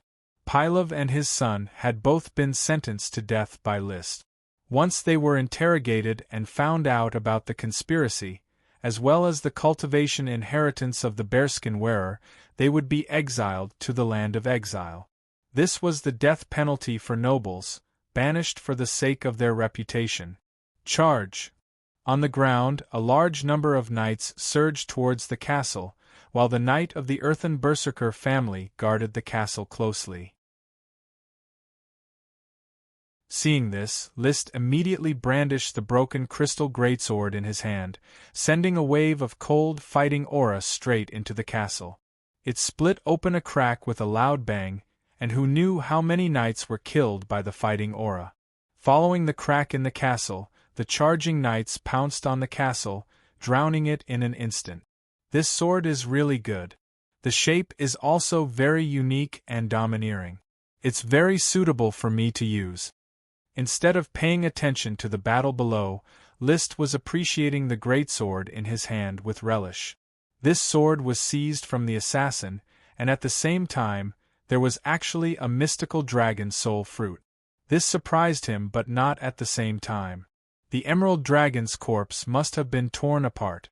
If a soul fruit tree could grow on the Soul Island and bear the mystical dragon soul fruit, other places could obviously do the same. This also meant that the royal family of the noble Frost Empire must also have part of the emerald dragon's remains. I don't know if the emerald dragon's corpse can be resurrected. This is a sacred dragon with magical power.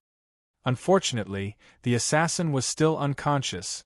The great mage who broke the ice was also unconscious, and Pylov and his son were wailing that they didn't know. For the time being, he couldn't interrogate too much information regarding the noble Frost Empire and this conspiracy.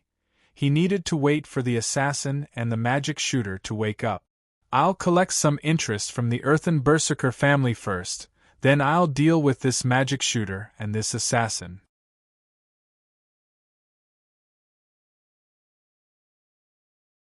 Chapter 1026.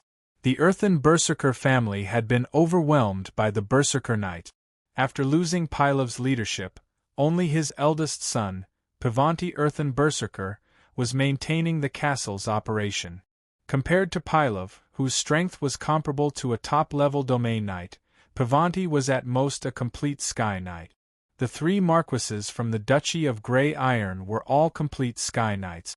3 against 1, Pavanti was defeated. His fiasco was the same as the war presided over by List. The outcome was already doomed. Everyone, young and old, was captured and turned into prisoners. List stood in front of Pavanti, who was shackled by the orichalcum shackles.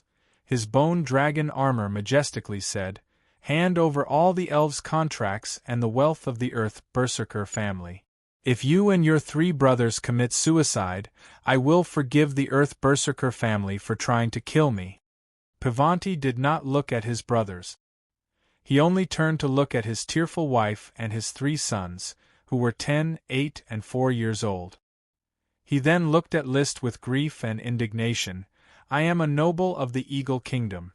My father and my brothers tried to assassinate you, but they did not betray the morality of a knight. Winner takes all. Do you really want to play literal games with me?" Hearing this, Pavanti finally said dejectedly, "I understand. I am willing to represent the Earth Berserker family and confess my sins to His Majesty List. I am also willing to hand over all the elves and wealth of my family. Can I see my father before I commit suicide?" "No," List said casually. Pavanti nodded, not asking for anything more. He obediently cut off all the elven contracts and handed them over to List one by one. To List's disappointment, the Earth Berserker family, as an old marquis and inheritor of ancient warriors, should have a dozen or so grand elves. However, apart from the 5 grand elves that had been handed over, the Earth Berserker family only had 6 grand elves left. 2 wheat sprites, 1 iris flower sprite, 1 glutinous rice sprite, 1 ginger sprite, and 1 beet sprite. In other words, the entire Earth Berserker family had only managed to save up 11 great sprites over the years. However, considering that Marquis de Maria Rainflower Stone, there weren't many great sprites. These 11 great sprites were quite a lot, but it was a little different from what List felt. Additionally, the Earth Berserker family had 172 lesser sprites and over 800 sprite worms. It's a little less, but it's still a huge supplement for me. I'll be one step closer to the foundation of the dragon-raising clan. Blazing Island is really too big. No matter how many sprites there are, it'll never be too much. List happily packed up the sprites and fixed them on the back of the invisible dragon. After that, it was time to collect the wealth of the Earth Berserker family. Gems, magical metals, crystals, gold coins, and other resources were all taken by him. The rest of the fixed assets, such as food, copper coins, metals, and other resources, were distributed to the knights who were charging forward. The Earth Berserker family was destroyed, vanishing into thin air. Liszt had already torn through space and returned to his territory with a full load of resources. The news of so many sprites and so much wealth left the Blazing Islands aristocrats astonished. They understood that their son of glory incarnation of the king had once again done a big business outside. The Earth Berserker family was destroyed just like that? Marquis Lee William, who had rushed over upon hearing the news, asked in astonishment. Yes, father. Assassins and arch-wizards need to be strictly monitored. Not a single oversight can be left behind.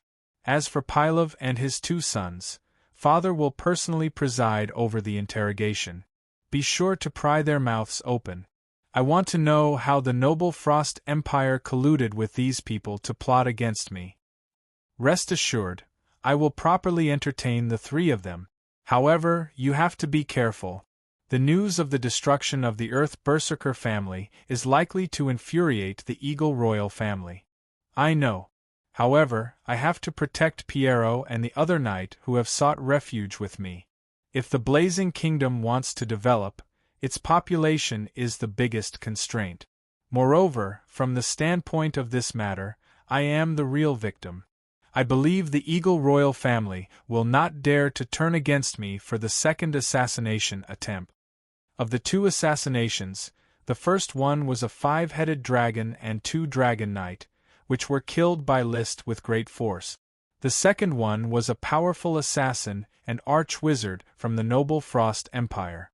It was a fatal attack jointly arranged by Liszt, but it was still avoided and killed by him. The Eagle Royal family would definitely not dare to act rashly without the preparation of a fatal attack. Therefore, Liszt returned to the Greyiron Duchy again.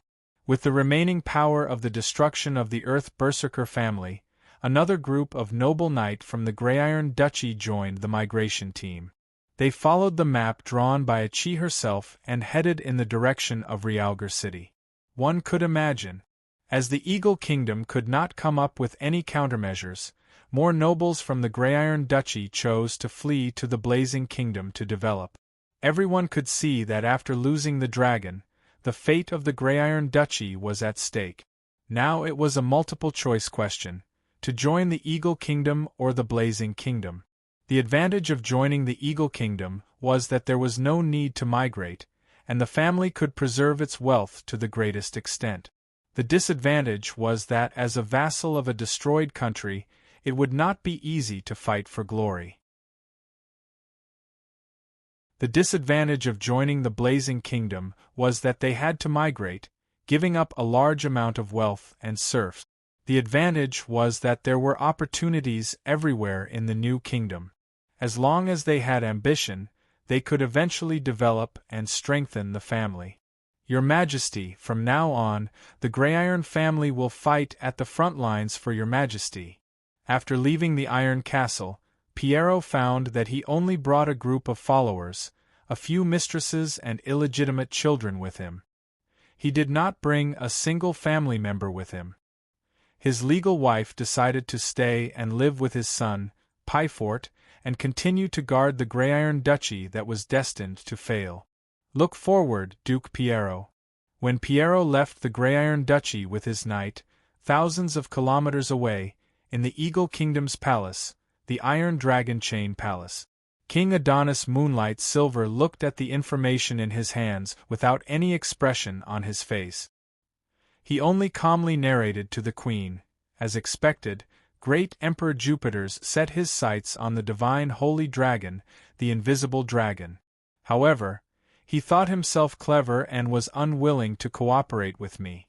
Instead, he chose that boorish Pylov. Now, not only did he not get the invisible dragon, he even lost his most important assassin and magic shooter. This is not a good thing, Adonis. Liszt has grown stronger again. He has taken down the aluminum dragon. The Queen sighed. I think this is a good thing. I know great Emperor Jupiter's. He is headstrong, self-opinionated, and extremely vengeful. Just wait, he will not be willing to accept this failure. The next time he comes, he is destined to fight a crazy battle with Liszt, and my chance to benefit from it has come. I hope so. The queen shook her head and asked, "How do you think we should deal with the matter of the Earth Berserker family? If Pylov had not been greedy for the aluminum dragon and reported to me, I would naturally protect the Earth Berserker family. However, he chose to betray me and brought all of this upon himself. Now that Piero is busy running away, I can use the excuse of the Earth Berserker family to swallow the Grey Iron Duchy and make up for the kingdom's losses. Actually, this can't make up for much of the loss. Accumulate strength and wait for the right time. Didn't you and I already foresee this situation?" Adonis held the queen's hand and tried to cheer himself up. "I have seen the ups and downs of many young heroes. With List's lively personality, he will sooner or later die of his own arrogance if he wants to steal the dragon, even if he has to travel thousands of kilometers." As he spoke, he stood up and smiled as if he was giving pointers. "When that time comes, it will be time for me to sweep away my depression and restore the glory of the Eagle Kingdom."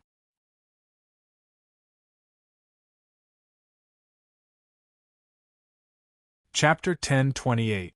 The assassin and the high mage had yet to wake up, but Pylov and his son had already confessed under torture. According to Pylov, his family had long been in contact with the Noble Frost Empire.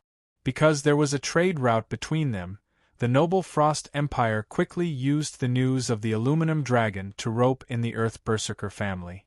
I don't know how they know about aluminum dragon, but Shadow Incarnate is a huge organization. They must have accidentally heard about aluminum dragon when they were investigating Piero. Everyone knows that Piero and List are involved. Shouldn't the Shadow Incarnation go to investigate? Therefore, after receiving the news of the aluminum dragon, the people from the Noble Frost Empire began to plot. The assassin is called Louis Shadow. He is the most powerful existence among the Shadow Incarnations. He has already surpassed Shallow Shadow, Deep Shadow, and Shadowless. He has reached the peak of the realm of the Dragon Knight and Magic Shooter. I don't know much about this realm.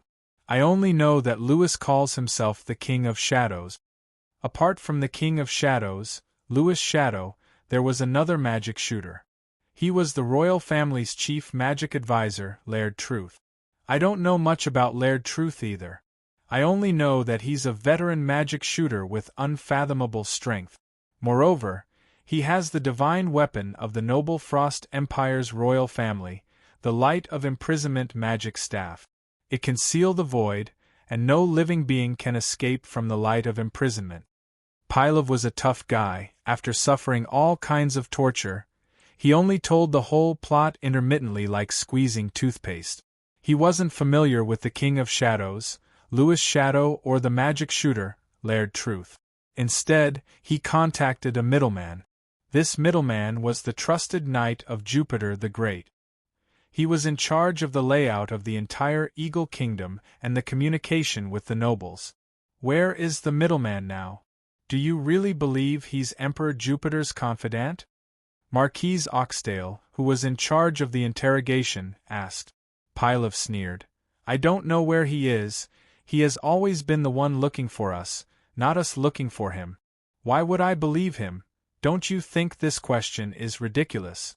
The King of Shadows and the Magic Shooter are standing in front of me, and you ask me if I believe his identity. Do you think I should believe him? You're so confident that you're planning a conspiracy with them to deal with the Flame King? Haven't you heard of the Flame King's illustrious military exploits? You won't understand the temptation of aluminum dragons for a big family like mine. Besides, the assassination will be carried out by them, not me. If I succeed, I'll be able to join the dragon-rearing clan. If I don't succeed, I'll still be able to enjoy my life. I just didn't expect that when List wanted to kill Louis Shadow, I jumped out. Pylov still regretted his carelessness at that time. List was clearly trying to kill his shadow, but he thought he was trying to kill him. He had no choice but to take action and expose his identity. He still didn't know that List had known about his conspiratorial identity a long time ago. I've said everything I need to say. I've even handed over the cultivation manual for the bearskin wearer. As a captive, I request to pay a ransom in exchange for the freedom of me and my 2 sons. Pylov said. My apologies, Marquis Pylov. The Earth Berserker family has already been destroyed. No one will pay your ransom anymore. Impossible. It's true. Because you assassinated the Flame King, you angered the Flame King. He has already destroyed the Earth Berserker family. Also, I've just received news that the Eagle Royal family has made a move. They've announced that the Earth Berserker family has colluded with Duke Piero of the Iron Duchy and attempted to rebel against the Eagle Kingdom. The royal family has already taken back their fief. What? Pylov's eyes widened in anger. Impossible. I thought it was impossible too, but the Eagle King's courage is indeed extraordinary. When he knew that the aluminum dragon was lost, he immediately joined forces with the Flame King to divide the Iron Duchy and the Earth Berserker family to make up for the loss. Lee William was very emotional. Nobles lived around benefits, but such a blatant exchange of benefits still made the last shred of justice and morality in his mind collapse quickly. He shook his head. He walked out of the sturdy underground prison and returned to the administrative office in Reed City. Soon, an assistant came to report. Sir, a Sky Knight who claims to be a follower of the king, Florenza Winchester, wants to enter the Flame Kingdom. He wants permission. Florenza Winchester? Lee William quickly remembered that List had mentioned that there was a man named Florenza who wanted to follow him because he failed to ride a dragon. However, he wasn't sure if he would come. To be recognized by the aluminum dragon, this man was obviously a talent with the potential to become a dragon knight. Lee William nodded. Let him pass and bring him to the administrative office. I'll take care of him myself. List was used to leaving everything to Lee William. He was very busy and had almost no time to rest. However, sitting in the spacious and bright office, William Lee felt extremely comfortable. The wine of power was always intoxicating and unable to extricate himself. So there will come a day when I, Lee William, will make all the nobles bow before me, he said. The Eagle royal family moved fast. The Iron Duchy is already a thing of the past. Riding on the aluminum dragon, List thought about the news he had just received and felt a little regretful. Only 1/5 of the nobles in the Iron Duchy were mobilized by Piero Grayiron to go to Realgar City. The Eagle Kingdom immediately took action and declared Piero to be a rebel. They also banned the Iron Duchy. At the same time, they announced that all the nobles in the Iron Duchy would be treated equally and that the children of outstanding knight would be allowed to participate in the Dragon Knight selection program. As a result, the nobles who were reluctant to move to Eagle Kingdom took advantage of the situation. Only 4 marquises, 17 earls, and 38 viscounts left with Piero. However, there were more nobles below the rank of baron. These lesser nobles were willing to give up their already limited wealth and were ready to go to the Fire Kingdom to seek opportunities. They wanted to see if they could become great nobles. Lord Wold Bumblebee was such a dreamy baron. His family had been in the business of beekeeping for generations, and their surname was Bumblebee. Unfortunately, there were very few wars in the Iron Duchy. His family was just a small baron who followed a viscount. The viscount was not outstanding. On the contrary, he was timid and had refused to participate in several wars. Naturally, Wilde did not have the chance to go to war. He had wanted to leave this viscount for a long time. Now was the perfect opportunity. The Duke had personally called for him to go to the Fire Kingdom. The Fire Kingdom. Wilde rode on his horse, his heart pounding as he fantasized about the future. A mighty dragon knight who had risen to legendary status in just a few years. Only by following such a king to establish a new country would the knight's hard work be meaningful. However, his family was on tenterhooks. His wife and his unmarried sister sat in the carriage. The two of them felt the jolting of the carriage, just like how he was feeling now. How much longer until we reach Realgar City? Wild's sister opened the curtains and looked at the endless primeval forest in the distance. Wild's wife shook her head. I don't know. We've been walking in the forest for a week, and still haven't finished the journey. I'm starting to wonder if leaving the Iron Duchy was a mistake. Although the original castle was a bit small, it was quite nice to live in. Do you think we can go back? Definitely not. Wild is now wholeheartedly going to the Fire Kingdom to follow the Dragon Knight. He has placed all his hopes of revitalizing the Bumblebee family in the Fire Kingdom. His sister said doubtfully, such a great person should be worth following. His wife sighed. I also know that His Majesty is very great, but such a great person is too far away from us. The masculine Wind family is just a small noble family. I'm afraid that if we follow His Majesty will not even see Wild Bumblebee's name. Please remember this book's domain name. Godly Emperor of the Nine Heavens mobile version.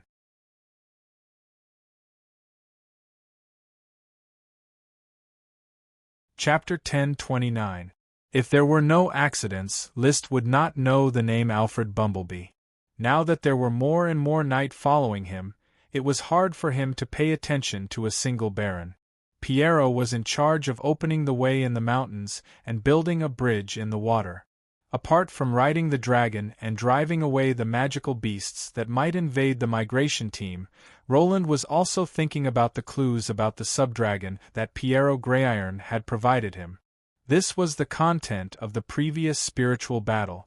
The clue about the subdragon that Piero had provided him was about the giant lion Nimia. There was not much information about the giant lion Nimia in the legends.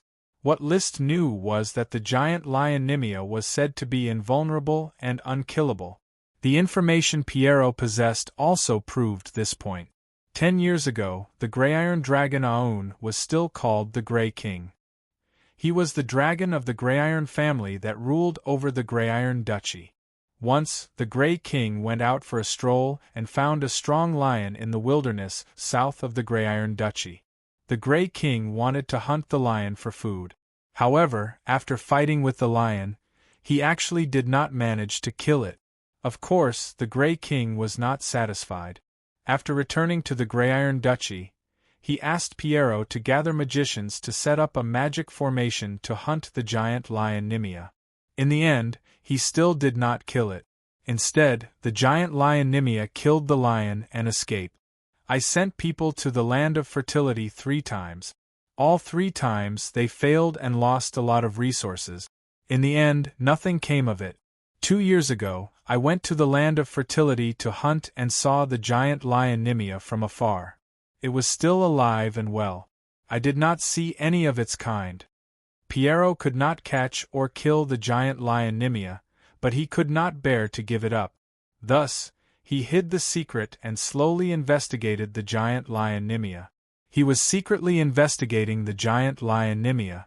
I found a record. In the era of the Moon Empire, the giant lion Nimia was a social animal. After an indigenous tribe killed the giant lion Nimia, they used its skin to make armor that could contend against magic shooters. Isn't the giant lion Nimia unkillable? There might be a special way to kill the giant lion Nimia. Otherwise, the giant lion Nimia would be overrun, and now there's basically no trace of the giant lion Nimia. Since he had learned from Piero that the giant lion Nimia resided in the southern wilderness, a place called the Land of Fertility, List naturally intended to meet the giant lion Nimia. However, it was not easy to find the giant lion Nimia. Back then, when he was standing on the back of the gray-mouthed iron dragon, Piero had to search for half a month before he could find it. This giant lion, Nimia, would actually hide in a cave to rest, and even the magic eyes could not find it. After clearing his thoughts, List stopped thinking about the great lion Nimia. He had to escort this batch of night to Realgar City before he could take the time. The straight-line distance from the Duchy of Grey Iron to Adamantine City was about 7,000 kilometers. The road was bumpy, and even with the protection of a knight, It would take at least 2 months to reach Adamantine City safely. On the other hand, List's time was extremely precious. He only escorted the migration knight halfway before he turned around and left. He returned to Flame Island. The reason was simple. High Mage Laird Truth had already awakened, and the interrogation could begin. At this time, High Mage Laird had already put on a custom-made prison uniform to restrict his connection with the magic net and prevent him from casting powerful spells to escape. As for the golden magic cloak he was originally wearing, it was only a gorgeous piece of clothing that slightly increased the power of spellcasting. Laird Truth! Before List could interrogate him, Laird suddenly looked at List and said word by word, "The High Mage who defeated me that day was Sir Aroyd's Truth?" "Yes, but let's talk about something else first. Who was the mastermind behind this assassination attempt? Isn't it clear who the mastermind is? Apart from Great Emperor Jupiter, there is no one else who can command High Mages and the King of Shadows." Laird's face was still pale, but he did not seem tired. "King List, let's not beat around the bush. I can tell you everything I know, but I have a request." "What request?" "I want to impart all the knowledge I've mastered over the years to Sir Aroyd's.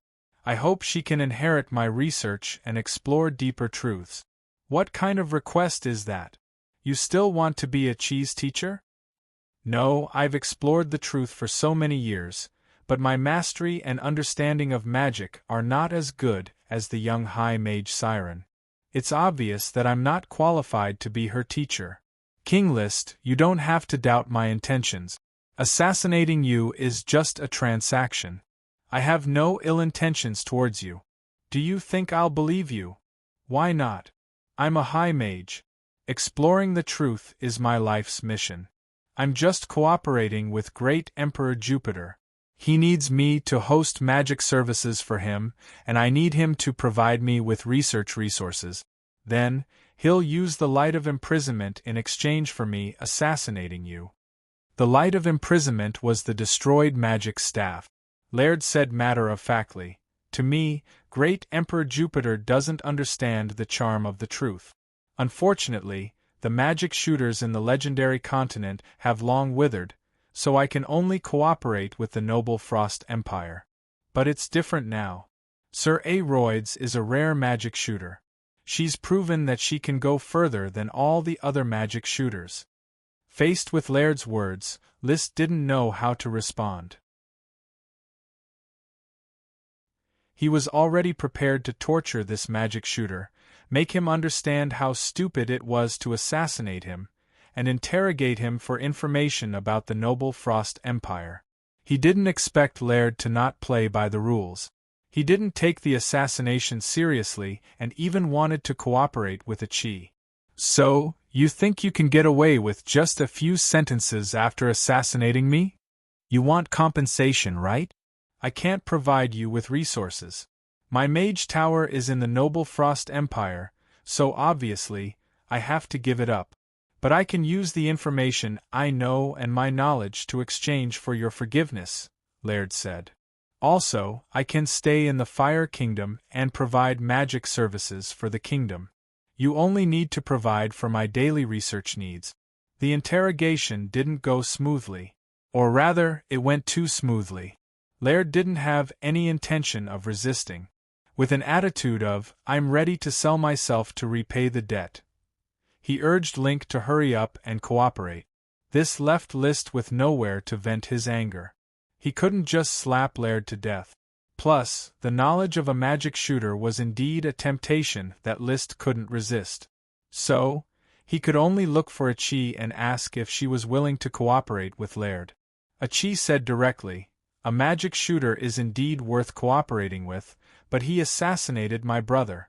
Achi doesn't like this kind of person." Without a doubt, Achi supported killing the magic shooter. "My brother doesn't like it either, but he's a magic shooter after all. It'd be a pity to waste his knowledge. Also, a magic shooter's research ability can be of great help to your experiments. Let him stay. Tell Charlie to pay attention to his attitude at all times. If he has any ill intentions, kill him." Just like that. Laird Truth had officially joined the Fire Kingdom, but List hadn't vented his anger yet. So, he set his sights on the King of Shadows, Lewis Shadow, who had recovered from his injuries and was about to wake up. "You'll have to bear double my anger for attempting to assassinate me."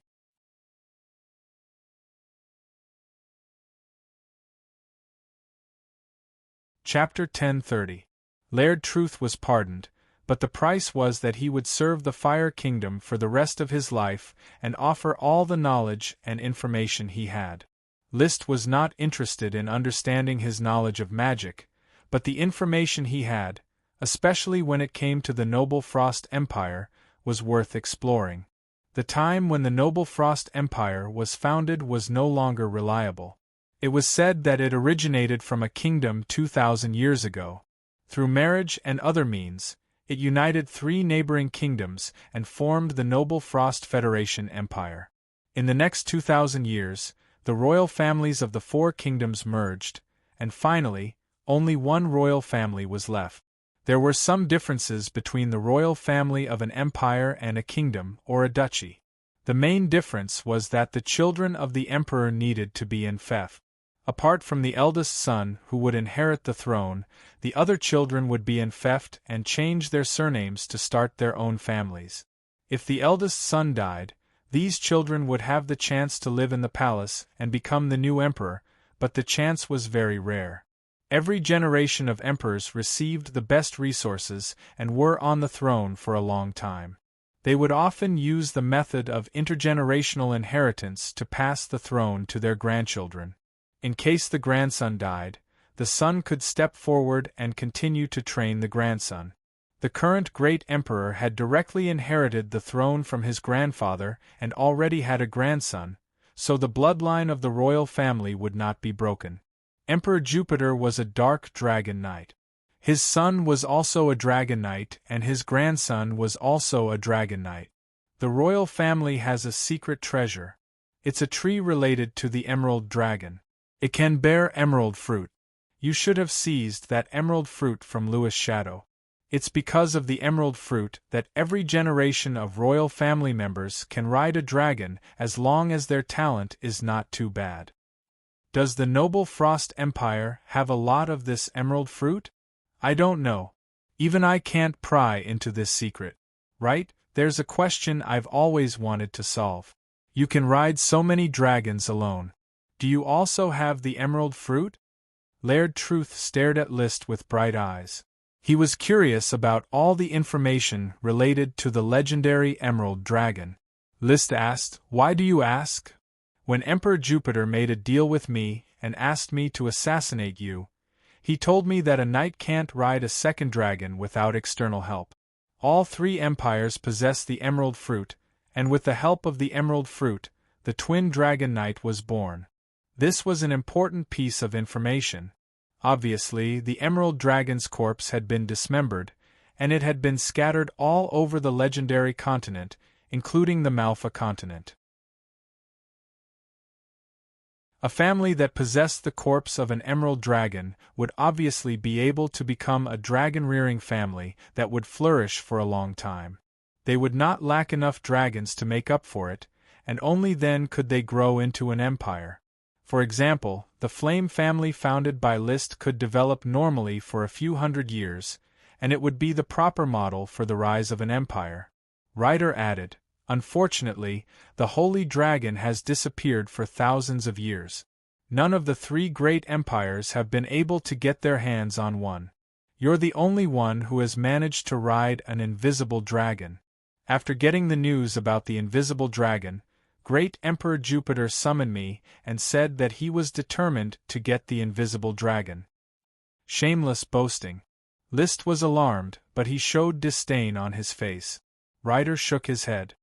"I don't know much about the secret forces of the Noble Frost Empire, but I know Great Emperor Jupiter very well. Once he wants something, he will pay any price. He won't give up on the invisible dragon in your hands. He will only continue to find opportunities to snatch it away. Then let him come. Even the joint assassination of a magic shooter and the King of Shadows couldn't hurt me. I don't believe that he has any other tricks up his sleeve. List's confidence came from a source. This assassination once again proved that the power of fate favored him, and that all conspiracies and schemes had nowhere to hide. Next, Ryder talked about the strength of the Noble Frost Empire. The dragon nest of the Noble Frost Empire raised 31 dragons, among which 22 were dragon knights. They were much more powerful than the average kingdom. Fortunately, most of the dragon knights of the Noble Frost Empire were used to fight against the unfailing Light Empire. Otherwise, it would have been easy for them to annex the surrounding small countries, and they would have expanded eastward long ago. Ryder then talked about the political structure of the legendary continent. The unfailing Light Empire was recognized as the strongest country, followed by the Blue Dragon Empire, and finally the Noble Frost Empire. These three empires often fought, and the structure was similar to a tripartite confrontation. Following them were 11 kingdoms, countless duchies, and 3 major city-states: the Free City-States, Lost City-States, and Mercenary City-State. The city-states were small dragon-rearing families that existed in the form of mercenaries. They were mainly used to fight against the Noble Frost Empire, which was the only empire that liked to plunder small countries. Due to the distance and the unexpected decline of the magic civilization, the expansion of the empire became more difficult. Otherwise, there would have been a talented and bold dragon knight who could unify the legendary continent in the past few thousand years. So, what do you think about the destruction of the ancient Moon Empire? I'm not sure, but according to my persistent excavation of ancient ruins for many years, I can deduce that during the golden age of the Moon Empire, there was suddenly a great catastrophe. From then on, the entire magic civilization collapsed overnight, and the Night Knights developed in the ruins. Have you heard of the Malfa continent? You know about the Malfa continent too? Ryder could not help but think highly of List. Yes, there is indeed a Malfa continent that is similar to the legendary continent. In ancient times, there were close contacts between the two continents. The mages of the Malfa continent were unified, and it was called the Sun Empire. What was the end of the Sun Empire? It's hard to say, but my personal deduction is that the Sun Empire collapsed at the same time as the Moon Empire. There was also a civilization in the sea in the past. It was a civilization ruled by mermaids. In some of the ruins that I excavated, there were sea objects and sky ships. Sky ships? List raised his eyebrows. Flying ships that traveled to and from the Devil's Sea. The humans of the Moon Empire and the Sun Empire did not like to take ordinary ships. They always flew in the sky, side by side with the dragons. Ryder was very emotional. To every mage, the magic civilization of the ancient times was an ideal country. How much do you know about dragons? Of course, I have done a lot of research on these magical creatures.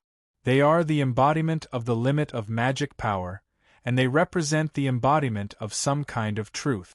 As far as I know, there should be 36 types of gemstone dragons, 72 types of metal dragons, 8 types of elemental dragons, 5 types of holy dragons, and 3 types of evil dragons. But I do not know the specific types. You know about evil dragons? List's interest was piqued. What do you know about them? Ryder was stunned. So your majesty also knows about evil dragons. That can't be. This is a desolate countryside. Small kingdoms like Eagle, Steel Ridge, and Furnace Castle should not have any news about evil dragons. Yes, it must be Her Excellency Achilles who taught you. I did not expect her to be so knowledgeable at such a young age. These words did not sound very pleasing to List's ears. He was the one who taught Achi, not the other way around. He was the widely recognized scholar of the Fire Kingdom's Guild of Magic.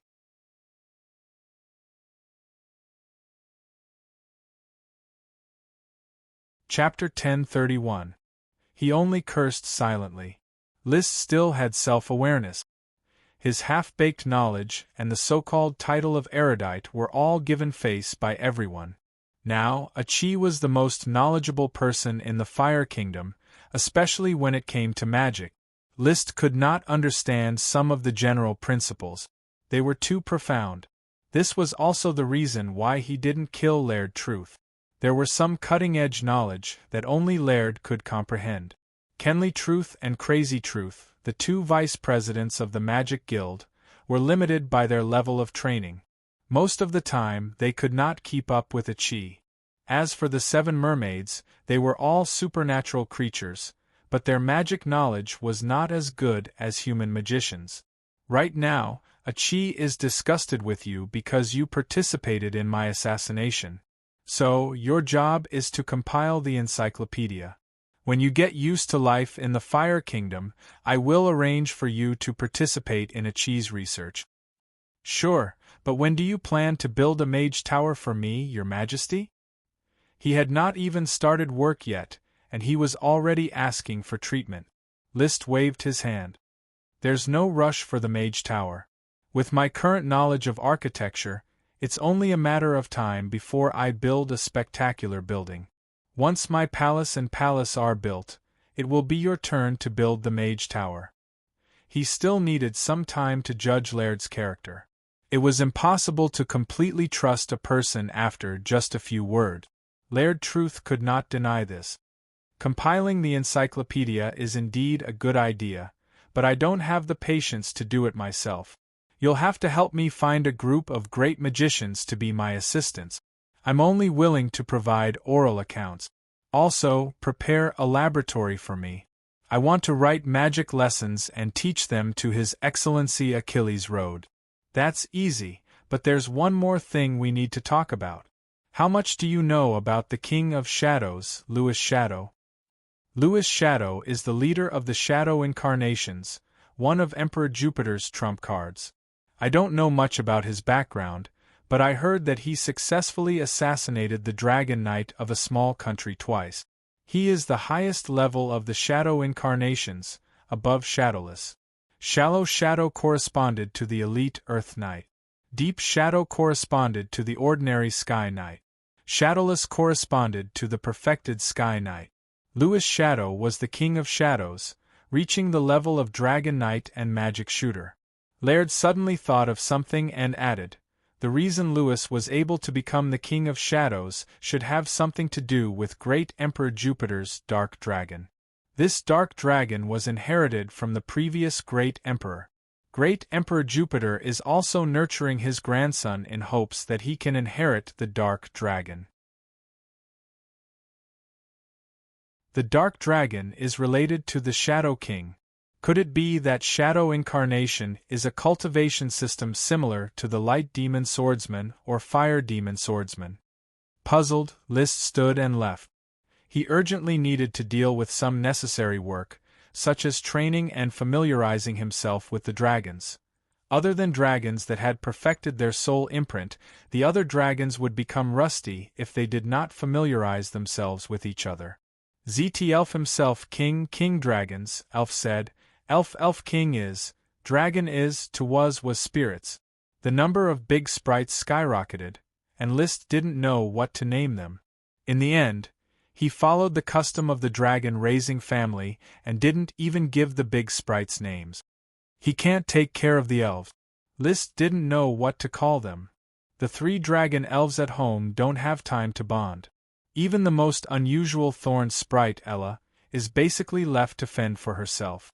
Fortunately, Ella is now learning management and working hard to play the role of Firecastle's elven butler. When a wheat sprite worm failed to evolve, I was sad for several days. Now, a few sprite worms die every month, but it's hard to even sigh. List looked at Ella, who was educating the new elf, with a faint sigh at the corner of his mouth.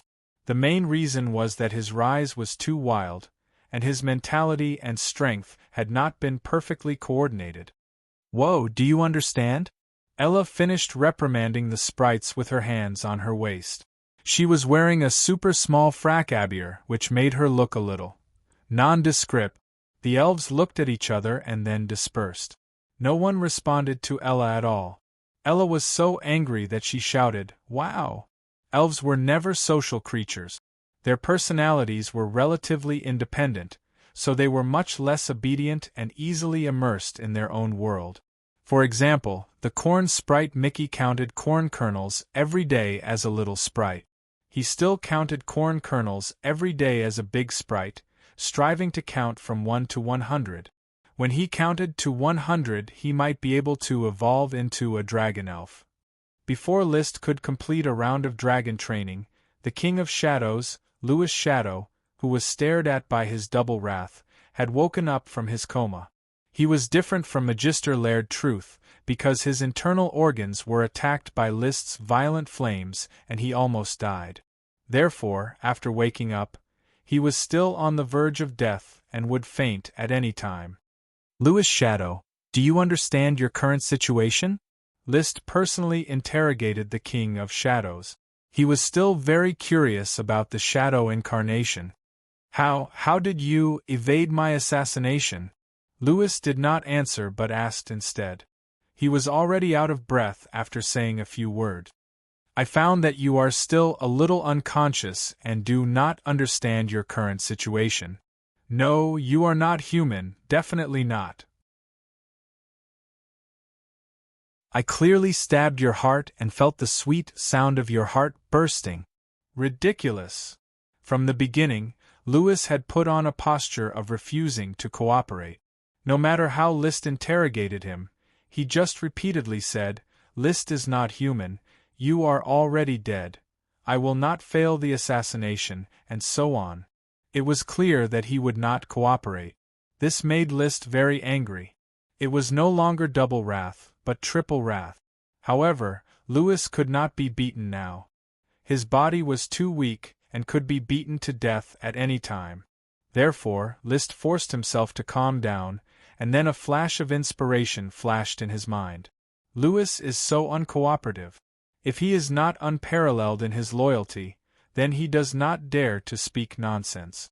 Combined with what Laird Truth had said before, that the King of Shadows might be related to the Dark Dragon, this made Liszt even more certain that Louis was a servant of the Dark Dragon.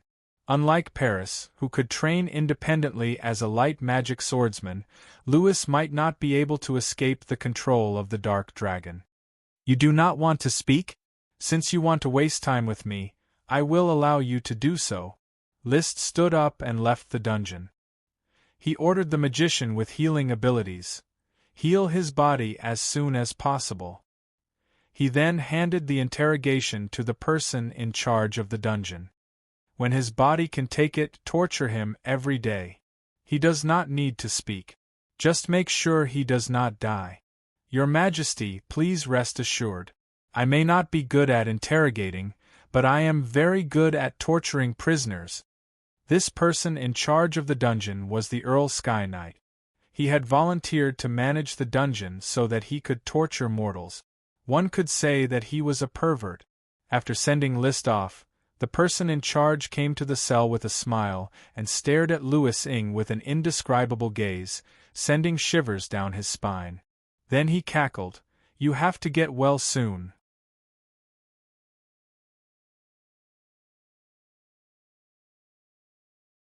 Chapter 1032. In the end, they were unable to pry open Louis Shadow's mouth. The tortured King of Shadows never revealed any information about the Frost Empire or the Shadow Incarnation. This was the most strong-willed person Liszt had ever seen. Hence, he could only let the prison guards torture the King of Shadows, Louis Shadow, until he was half dead. He then tried to invite Laird Truth to see if he could use soul magic to search Louis' memories. Unfortunately, there was no such magic. Even a magic shooter who had lived for many years could not do this. In the end, Louis Shadow's soul collapsed and his body decomposed, returning to the basic material elements between heaven and earth. At the same time, the smoke mission was finally completed. Mission completed. Reward: the Bearskin Man's Cultivation Manual. To be honest, this mission puzzled Liszt. According to the mission reward, when Pylov and his son confessed a month ago, the Bearskin Man's Cultivation Manual was already in his hands. Even if the mission was not completed, it should have been changed. However, it had been delayed until now. He had to deal with Pylov and his son, magic shooter Laird Truth, and the King of Shadows, Lewis Shadow. Only then did he receive the mission reward. Why is this happening? Did something happen to the smoke mission?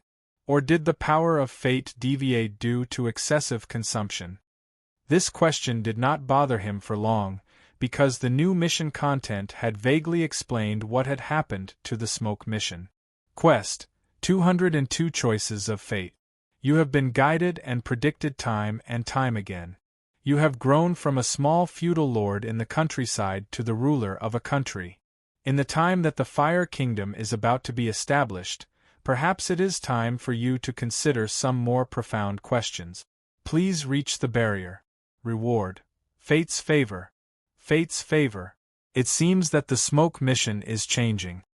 List frowned and thought, is this change good or bad? According to the content of the reward, it should be a good change. Then what was I before? What is my relationship with fate? Or is the power of fate that I got before just a trial version, and now it's giving me the official version? Fate's favor was obviously not just a title. It was more like a higher level of control over the power of fate. According to his understanding, he had been making choices and changing fate over the past few years, thus strengthening the power of fate and gradually forming the fate's favor. If the smoke dragon's power was left on him after its death, then now, this power had taken root and was even ready to start breeding a new smoke dragon. Is that so? For the time being, List could not be sure. He could only wait for the completion of this quest and receive the blessing of fate before he could understand it. So, what I need to do now is to keep training hard and then touch the rampart. The rampart is the realm above the Dragon Knight that Achi mentioned. Above the Dragon Knight was breaking through the barrier and becoming a barrier knight. Currently, the only clue to breaking the barrier was the slumbering weave dragon. List had already seen the weave dragon twice. The first was the experiment of tearing apart a natural node, allowing the formless dragon bard to temporarily enter adulthood, allowing him to spy on the weave dragon's terrifying form. The second time was when the Scepter of Time activated its ability to reflect time, allowing him to see a possible scene in the future. Within it was a pair of terrifying eyes. He did not know why, but he was sure that they were the eyes of the weave dragon.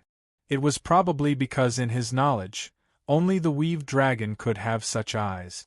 The barrier is just a concept for now. Even Achi hasn't figured it out yet, so how am I supposed to touch it?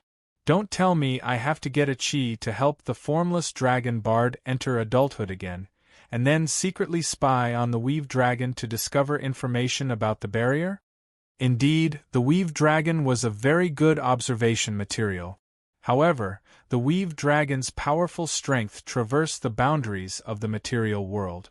If it were to be alarmed by List's spying, wouldn't something terrible happen? With the weave dragon's strength, it shouldn't be difficult for it to trample me to death, right? List rarely felt guilty. Recently, he had become so arrogant that he did not even care about the Empire. However, he still had a deep fear of the weave dragon, and it was this fear that prevented him from exploding. This was because he understood that even the Holy Dragon Knight was not invincible. There were still many existences that could harm him. Not to mention the weave dragon, there was still the cursed dragon. That inconceivable power of corruption was not something he could resist. Along with the cursed dragon, there was also the silent dragon and the shadow dragon. They were all unknown powerful existences, and their strength was definitely not weaker than the holy dragon. Even if these dragons did not cause trouble for him for no reason, he could not be too arrogant. Although the Frost Empire's assassination attempt had been broken, the Shadow King's elusive assassination methods still made him vigilant. In this magical world, even the Dragon Knight was not safe. It's better to keep a low profile and focus on developing the Fire Kingdom. I'll ride a few more dragons. I wonder if I can ride the Light Dragon from Maple Mountain in the Grand Duchy of Maple Leaf. I have a feeling that once light attribute magic is developed, it will be able to restrain assassins like the Shadow Incarnation. What left a deep impression on him was Laird Truth's ability to seal space with the help of the Light of Imprisonment staff. That was a method of using light attribute magic to the extreme. This type of light could penetrate all space and see through everything. If only he had the light dragon by his side. The Shadow King would not have a chance to get close at all. I have 2 dragon soul fruits now. When I thoroughly study the emerald dragon's hind leg, I should be able to continue to cultivate the soul fruit tree and provide an endless supply of dragon's soul fruits. I can use one on the light dragon. In fact, there was still news about several elemental dragons. Their general range of activities was already known, but there was not much value in developing them for the time being. For example, the wind dragon, ice dragon, and earth dragon, there was not much point in developing them. Even the little water dragon in List's body was not very useful. These elemental dragons belonged to the evil dragon sequence. They did not produce and consumed a lot of resources. List could not raise too many of them. Developing the light dragon was also to protect his own safety. As if speaking of the devil, List just remembered that the little water dragon was still in his body. On the first day of August, the little water dragon unexpectedly called out to him. Yo! It had stayed in List's kidneys long enough. Now it wanted to walk out of his body and see the outside world. In an open area, List waited for the little water dragon to come out. A moment later, the water attribute dragon supreme demon spewed out of his body and turned into a wave floating in the air. The wave quickly exploded into a downpour, and when the raindrops fell to the ground, a light blue little dragon was flapping its wings and looking at List. It was 10 meters long and had a wingspan of 10 meters. It had a slim figure and beautiful scales. Every part of it showed a sense of beauty, including its unusually beautiful dragon head. However, the evil color in its eyes was comparable to Leo's. Yo! It glanced at List, flapped its wings, and charged into the sky. When List's eyes were about to lose sight of it, it swooped down at high speed. It tossed back and forth, very satisfied. Only when it was tired did it land in front of List again. It opened its mouth and let out yo, yo sounds. This was to ask List for food.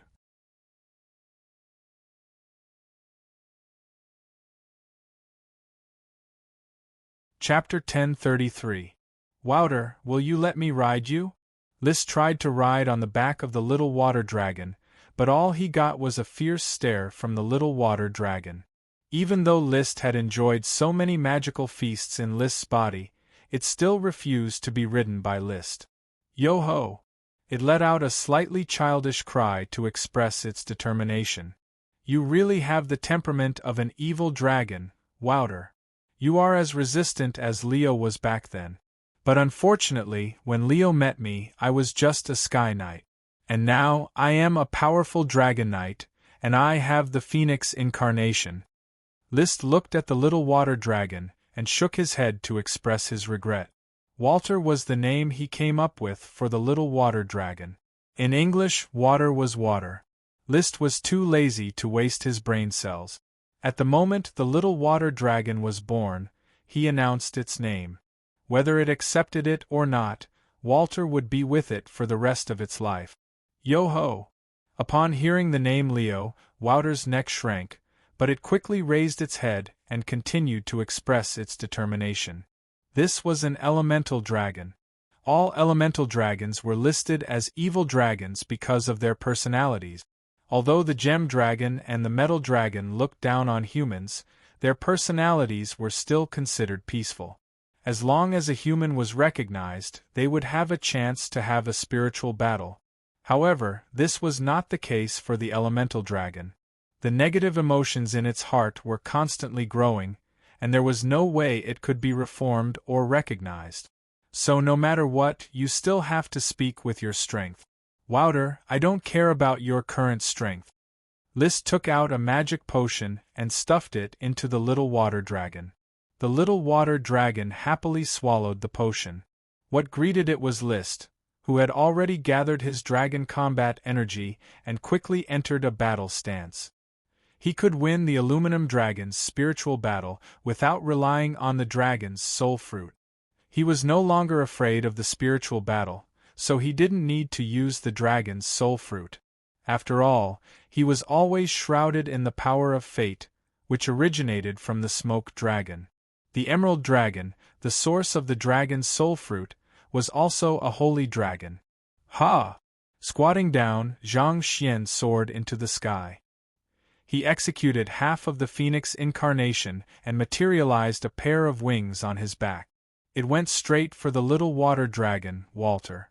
Its speed was so fast that it could be said to be instantaneous. It wasn't something a newborn water dragon could compare to. He was about to reach its back. The little water dragon suddenly twisted its body, its eyes filled with an evil light. It opened its mouth and spat out a pale blue stream of dragon breath. Compared to Leo's high-temperature flame dragon breath, its dragon breath looked like a water gun.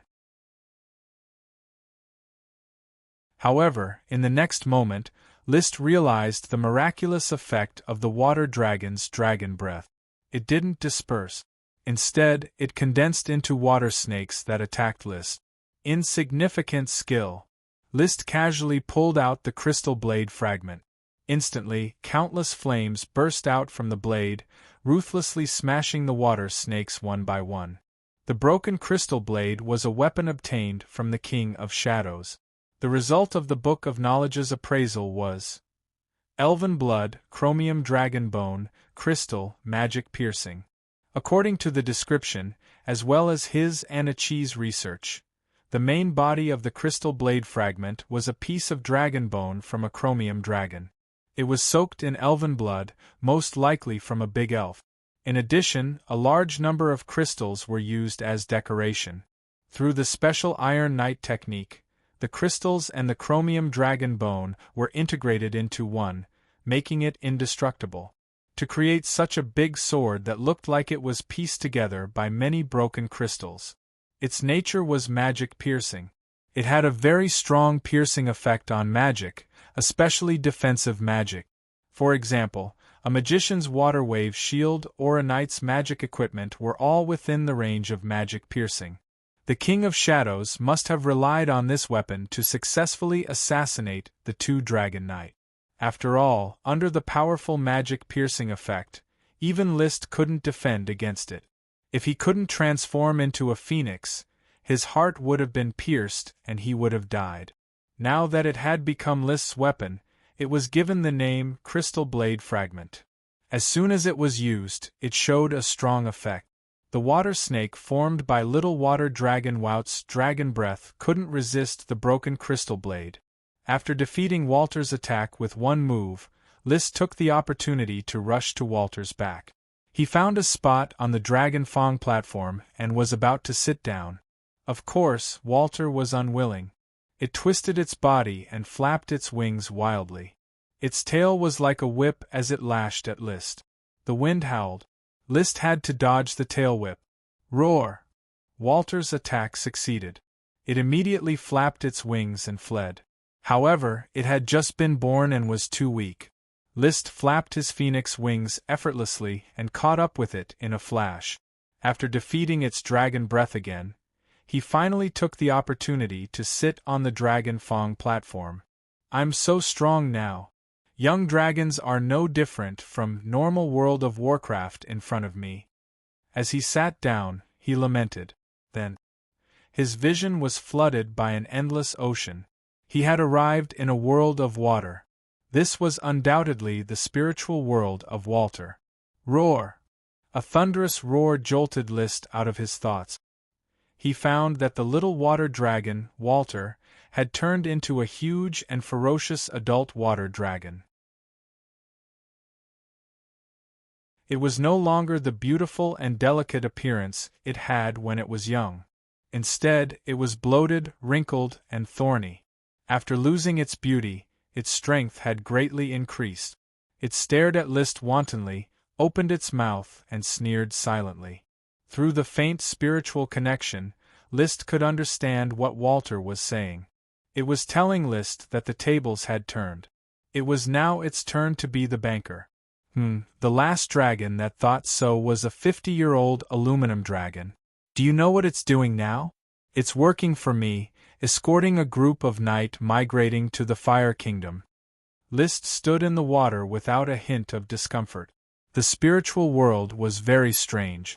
It was a world that involved both reality and illusion. It was a dragon's mental space.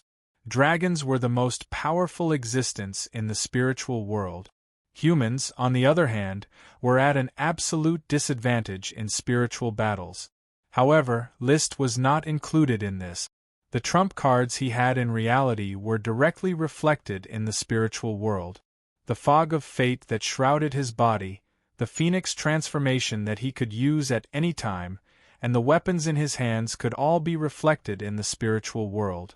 Now, in a world of water, he had another trump card, the mermaid's heart contract, which allowed him to swim freely in the water.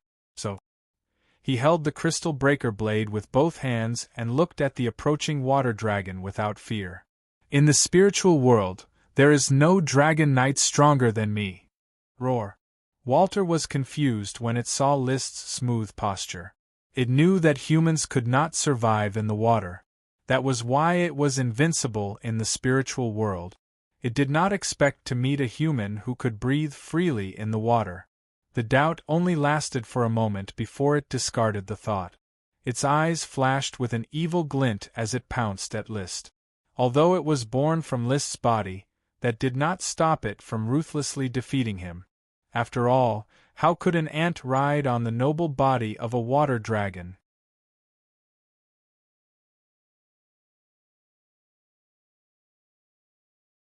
Chapter 1034. Clang. The sound of the sword moving in the water was very pleasing to the ear. Although the shape of the broken crystal blade was unique, it had a very rhythmic arrangement and structure. When it was swung in the air, it could roll up air currents silently, and when it was swung in the water, it could make a pleasant friction sound. With a slash of the sword, the super demonic dragon combat energy of the fire element shone brightly even in the water. It was like a huge flaming knife that slammed into the water dragon, Walter. There was a splashing sound.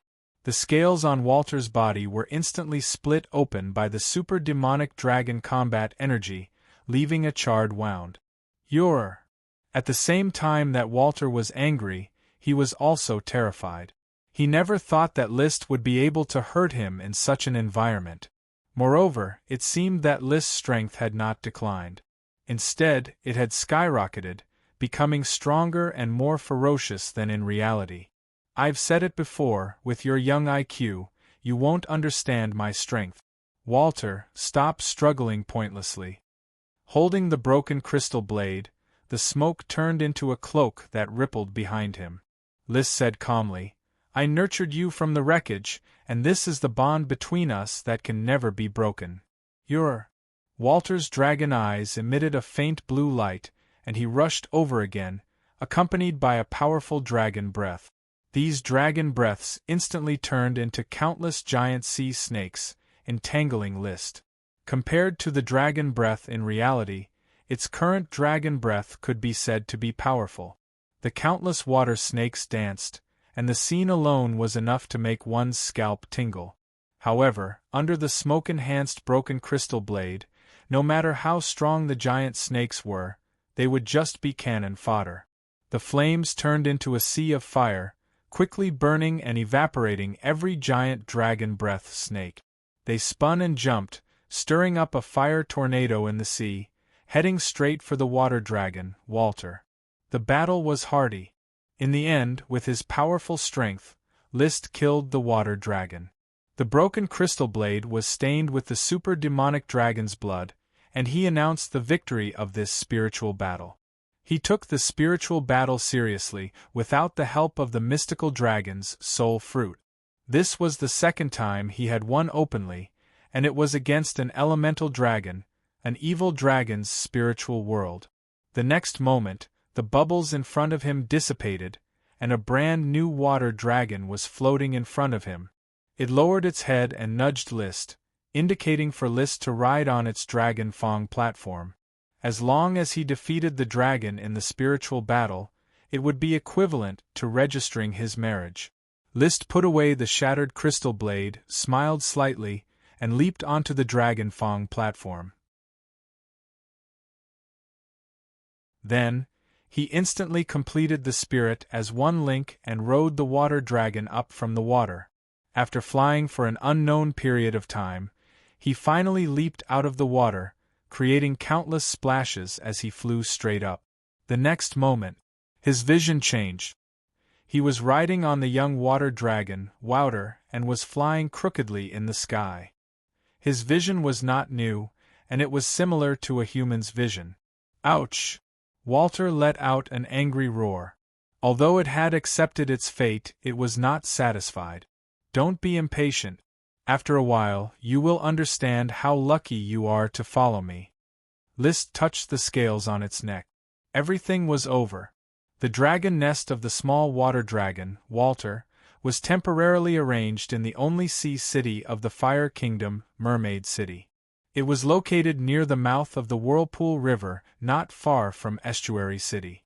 It was the settlement of the clown fish race and the resting place of the mermaids. It would be opened up into an underwater breeding garden. Most of the elves searched by the mermaids were arranged near Mermaid City. The original marine breeding industry around Black Horse Island was also gradually moving here. For example, the artificial breeding of black giant clams, pink conches, and golden clams had been completely handed over to the clown fish race. Kelp, giant algae, and other marine plants were also cultivated here on a large scale. The giant algae spirit, Parker, had moved from the giant algae forest of Black Horse Island and owned a top-notch luxury insect house in Mermaid City. The handsome Parker likes life here. It would be better if these ugly toadfish could stay away from me. At this time, Parker was lying on a giant algae leaf, looking at the ugly fish swimming around harvesting giant algae. From time to time, he would take a little jade powder from his body and put it in his mouth. Suddenly, he looked at the distant sea. Well, the equally handsome List is here. He hasn't come to see me for a long time. I don't know which fairy has bewitched him. Only the handsome Parker has always loved me. No one in this world will be really good to you except yourself. While muttering to himself, List had rushed over on the small water dragon, Walter. The water dragon existed in a very special way. Its body was like a layer of air attached to it, completely isolated from the sea. He couldn't help but think of the colorful whale Rose he left on Black Horse Island. Rose had a magic called colorful breathing membrane, which was also amazing. List, who was riding Walter, also had a layer of air attached to his body and breathed freely. Moreover, Walter's movements in the water were more agile and faster than when he was flying in the sky. Even the pressure of the deep sea had no effect on him. However, this was to be expected. After all, if mermaids could swim in the sea, how could an even more magical water dragon not be able to? Also, the water dragon's vision was not affected at all in the dark deep sea. It could see a special light to distinguish the underwater world. This was something mermaids could not do. Once it merged with the magic eye, there was no telling what kind of magical changes would happen. Walter stopped at the edge of the new kelp forest that had not yet fully grown. At this time, Parker, who was called by List, had already slowly swam over. He saw Walter. Such a water dragon gave him a very strange shock. In fact, he had seen dragons before. List had let him feel several dragons. However, Parker had no feelings for these dragons. He even felt a little disgusted. He hated the arrogant temperament of dragons. Only I, Parker, am the most handsome. Dragons can't compare at all. But at this moment, Parker realized that he had fallen in love with the little water dragon Walter the first time he laid eyes on it. Oh my God, List, what did you bring? It's so perfect. Handsome Parker likes it. Parker involuntarily flew over and kept circling around the little water dragon Walter. "You!" Walter blew a bubble at Parker, trying to get rid of the sharp-toothed little thing like he was trying to get rid of a fly. Parker was blown a few times, but he quickly swam over and flew up and down. "List, I like it. Handsome Parker likes it." "I can feel that you like it, Parker. In fact, I brought the little water dragon Walter here to see if you like it." List laughed. This was also his favorite moment. Parker liked Walter, which meant that it was finally on the verge of evolution. Great elves only liked dragons that were compatible with them. Only such dragons could they evolve. Luckily, Parker ran into Walter at that moment. From now on, Fish City will be Walter's dragon nest. Parker, you must get along well with Walter. No one is allowed to bully the other. Haha, handsome Parker will take good care of this little cutie. Don't worry, List. Parker patted his little chest and shouted. What he said made List's face darken. Don't worry, go. The little water dragon, Wouter, was even more irritated and let out a roar. It was very disgusted with this flea-like little thing. I am a noble dragon, damn flea. Please remember this book's original domain name. 9 Heavens Godly Emperor Mobile Version website.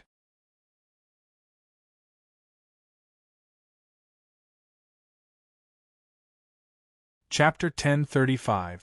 Wouter was not satisfied, but since List had already made up his mind and gave him a batch of potions as a reward, he could only accept the fact that he had to keep Parker, the little flea, company.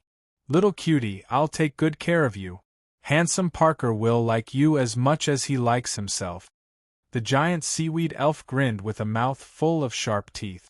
Yo-ho! Wouter glared and tried to intimidate Parker. If it weren't for the elven contract, Parker would be a handsome great elf that even List wouldn't think much of. How would he care about Walter's glare? He happily flew to Wouter's body and caressed his scales, feeling the aura of a water dragon. What a cute water dragon, Wouter! Handsome Parker likes you. Yo-ho!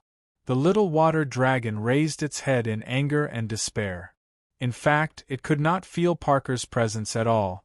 The great elf was too small for it. However, when it closed its eyes, its mind was filled with Parker's face, which made it hysterical. Therefore, it could only swallow potions to divert its attention. Yo-ho! It told List, who was watching from the side, that the potion supply must be doubled, or it would rebel. List maintained his smile and ignored the little water dragon. Your Majesty, you are indeed a great human king who is favored by the gods. Is this a water dragon? What a wonderful creature! I can feel the powerful and oppressive supreme magic from it, the mermaid Marquis Brubwashi said after rushing over.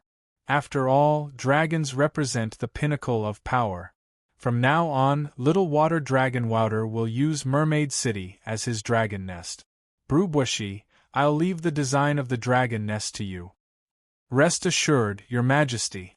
It is the fortune of all mermaids to be able to invite a dragon to live in Mermaid City. When feeding little water dragon Wouter, you have to control the clowns. Wouter is different from Marta the mountain copper dragon. It's an evil dragon with a bad temper. I'll control the clowns. Even if they are eaten by Wouter, it's not a big deal. With the source of energy potion, these clowns are producing little fish clowns every day. Its fertility is so strong that it seems to have returned to the sea before it was polluted by the cursed dragon. At that time, it was said that a large number of clowns were organized to fight each other every year to control the number of clowns. Clowns belonged to an intelligent race, but in the eyes of the mermaids, these clowns were a group of lowly slaves that could reproduce. They did not have any dignity that an intelligent race should have. In fact, it was the same for the Nagas. In the eyes of the mermaids, the Nagas were an inferior race. Mermaids were only friendly to humans. They believed that the appearance of humans represented a higher civilization. Judging people by their appearance had always been the hobby of highly intelligent races. At this moment, when he saw the small water dragon, Bushi's eyes were also dazzled, and he couldn't wait to pounce over and touch it. This made Walter roar again and again. He really wanted to eat this mermaid, thinking that she was a great tonic. He left the little water dragon behind.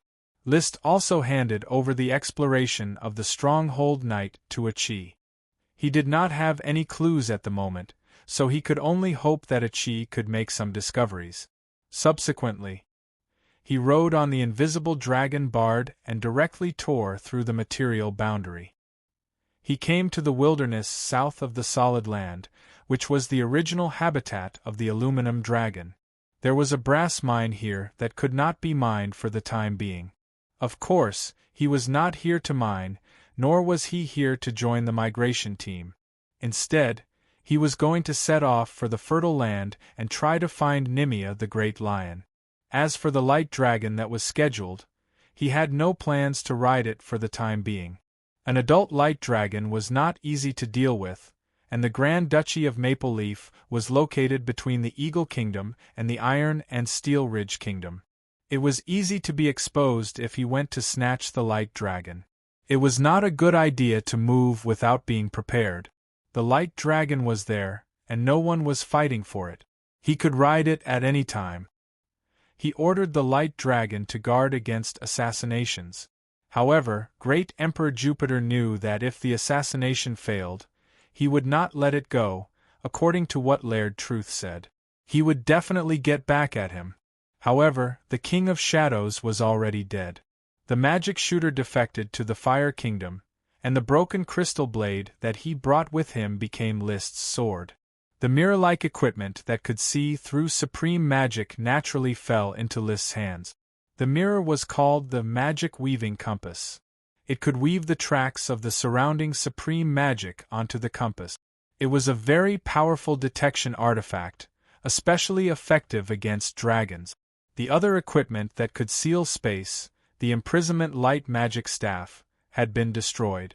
It could be said that Great Emperor Jupiter originally sent people to assassinate Liszt with absolute confidence. Now, he had suffered a double loss and even lost his underwear. He would definitely not send people to assassinate Liszt in a short period of time. It was not easy to gather such a luxurious assassination lineup. In short, Liszt was very safe during this period of time.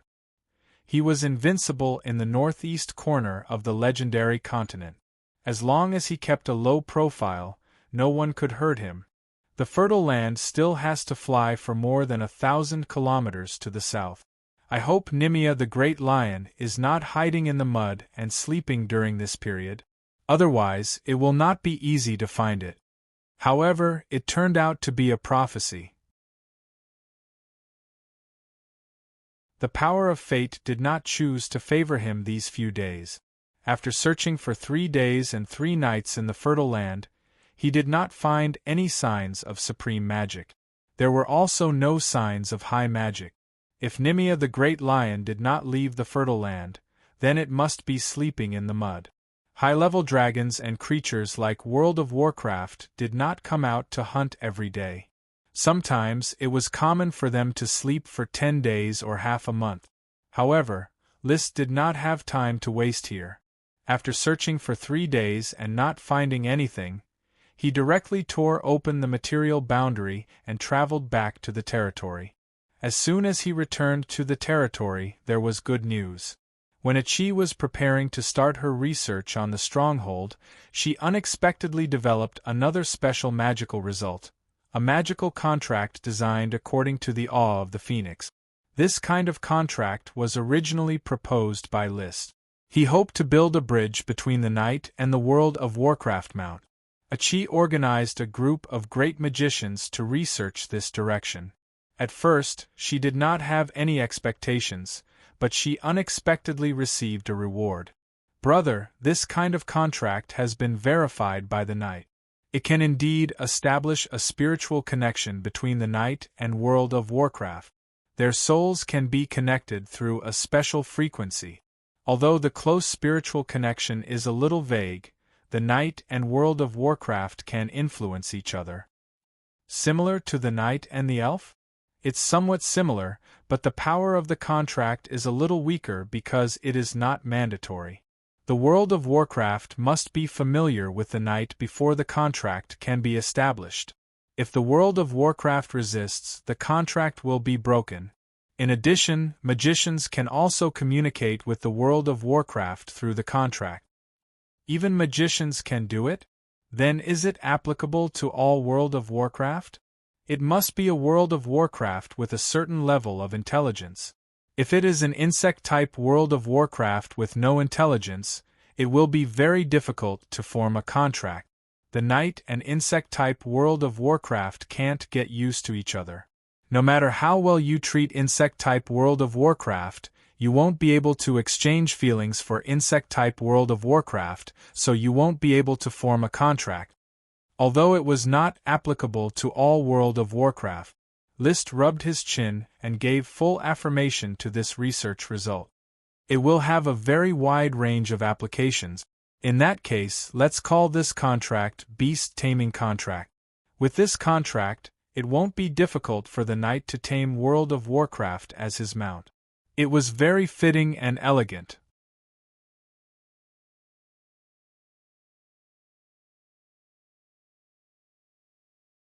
Chapter 1037. In the blink of an eye, it was already September. D. Maria Rainflowerstone arrived at the Soul Fortress through the Heart-Reed teleportation formation. The Soul Island, where the Soul Fortress was located, had become a bustling port. A large number of ships were docked there, and countless serfs were loading and unloading goods. The products of Blazing Island were sent to Iron and Steel Ridge, Eagle Country and other countries, and foreign resources were also gathered at Blazing Island. However, there were strict quarantine standards for goods going in and out to prevent rats and other spies from sneaking in. What a great miracle, no matter how many times I transmigrate. D. Maria looked at the pitch-black magic door behind him and sighed silently. At the thought of leaving Blazing Island for this mission, he felt a little conflicted. As the former Marquis of Wildwave, he was born in the Kingdom of Eagle and had once chatted merrily with the Eagle King, Adonis Moonlight Silver. Now that he had been captured, he had sought refuge with the Fire Kingdom and was appointed as the vice-chairman of the Development Committee. This meant that he had control over the entire kingdom. This feeling was far better than in the past. But now, he was going to Sapphire Duchy in the name of the Fire Kingdom's envoy to discuss with Sapphire Duke Anthony Sapphire about this year's development order. According to last year's rules, the Sapphire Dragon would take the lead and invade the Eagle Kingdom to plunder its population. Currently, the demoted Sapphire Duchy was still a vassal state of the Steel and Iron Ridge Kingdom. With such a title, the expansion order was just like in previous years. Moreover, there was a good excuse to dispatch the Sapphire Dragon. When the Eagle Kingdom launched a dragon-slaying war against the Sapphire Dragon, could it be that the Sapphire Duchy was not allowed to retaliate? However, anyone with a discerning eye would know that the Fire Kingdom was behind this development order. This was List's revenge. King Adonis, I can only say my apologies. The Yuhua Stone family could not obtain the protection of the Eagle Kingdom. For the sake of the family's interests, we could only choose to lean towards the Fire Kingdom. His Majesty List has great talent and bold vision, and his strength is shocking. In the future, the Yuhua Stone family will only become stronger. Putting aside the little bit of guilt in his heart, D. Maria had already adjusted his state of mind when he took the boat to Blue Dragon Island. Right now, he was a knight of the Fire Kingdom. He only served his family, only served the Fire Kingdom. Florence Wind-Chasing Arrow stood in front of the magic gate of Xiong Yu Teleportation Magic Circle, waiting with the crowd. Today, the migrating knight from the Greyiron Duchy had finally trudged over from the endless wilderness and was resting in Realgar City. Piero Greyiron and the other nobles would cross the teleportation circle today and arrive at Jade Stone City. They would officially join the Fire Kingdom and become the followers of List, the Fire King. The welcoming party was led by Lee William Tulip. This middle-aged noble, who currently only held the title of Marquis, was one of the few top-notch nobles in the Fire Kingdom. He was the father of the king. He had already become a domain knight, an existence second only to the Dragon Knight. There were those who envied Lee William, those who envied him, and those who disdained him. Many people believed that Lee William had been basking in the glory of his son. Otherwise, he would only have been a sword saint and an earl. How could he have had such a glorious moment? However, Lee William did not care about these jealous words at all. If he was so capable, he should have had a powerful son too. Florence glanced at Lee William. He was not jealous or envious. He was about to become a perfect Sky Knight, and he also had the Domain Knight training manual.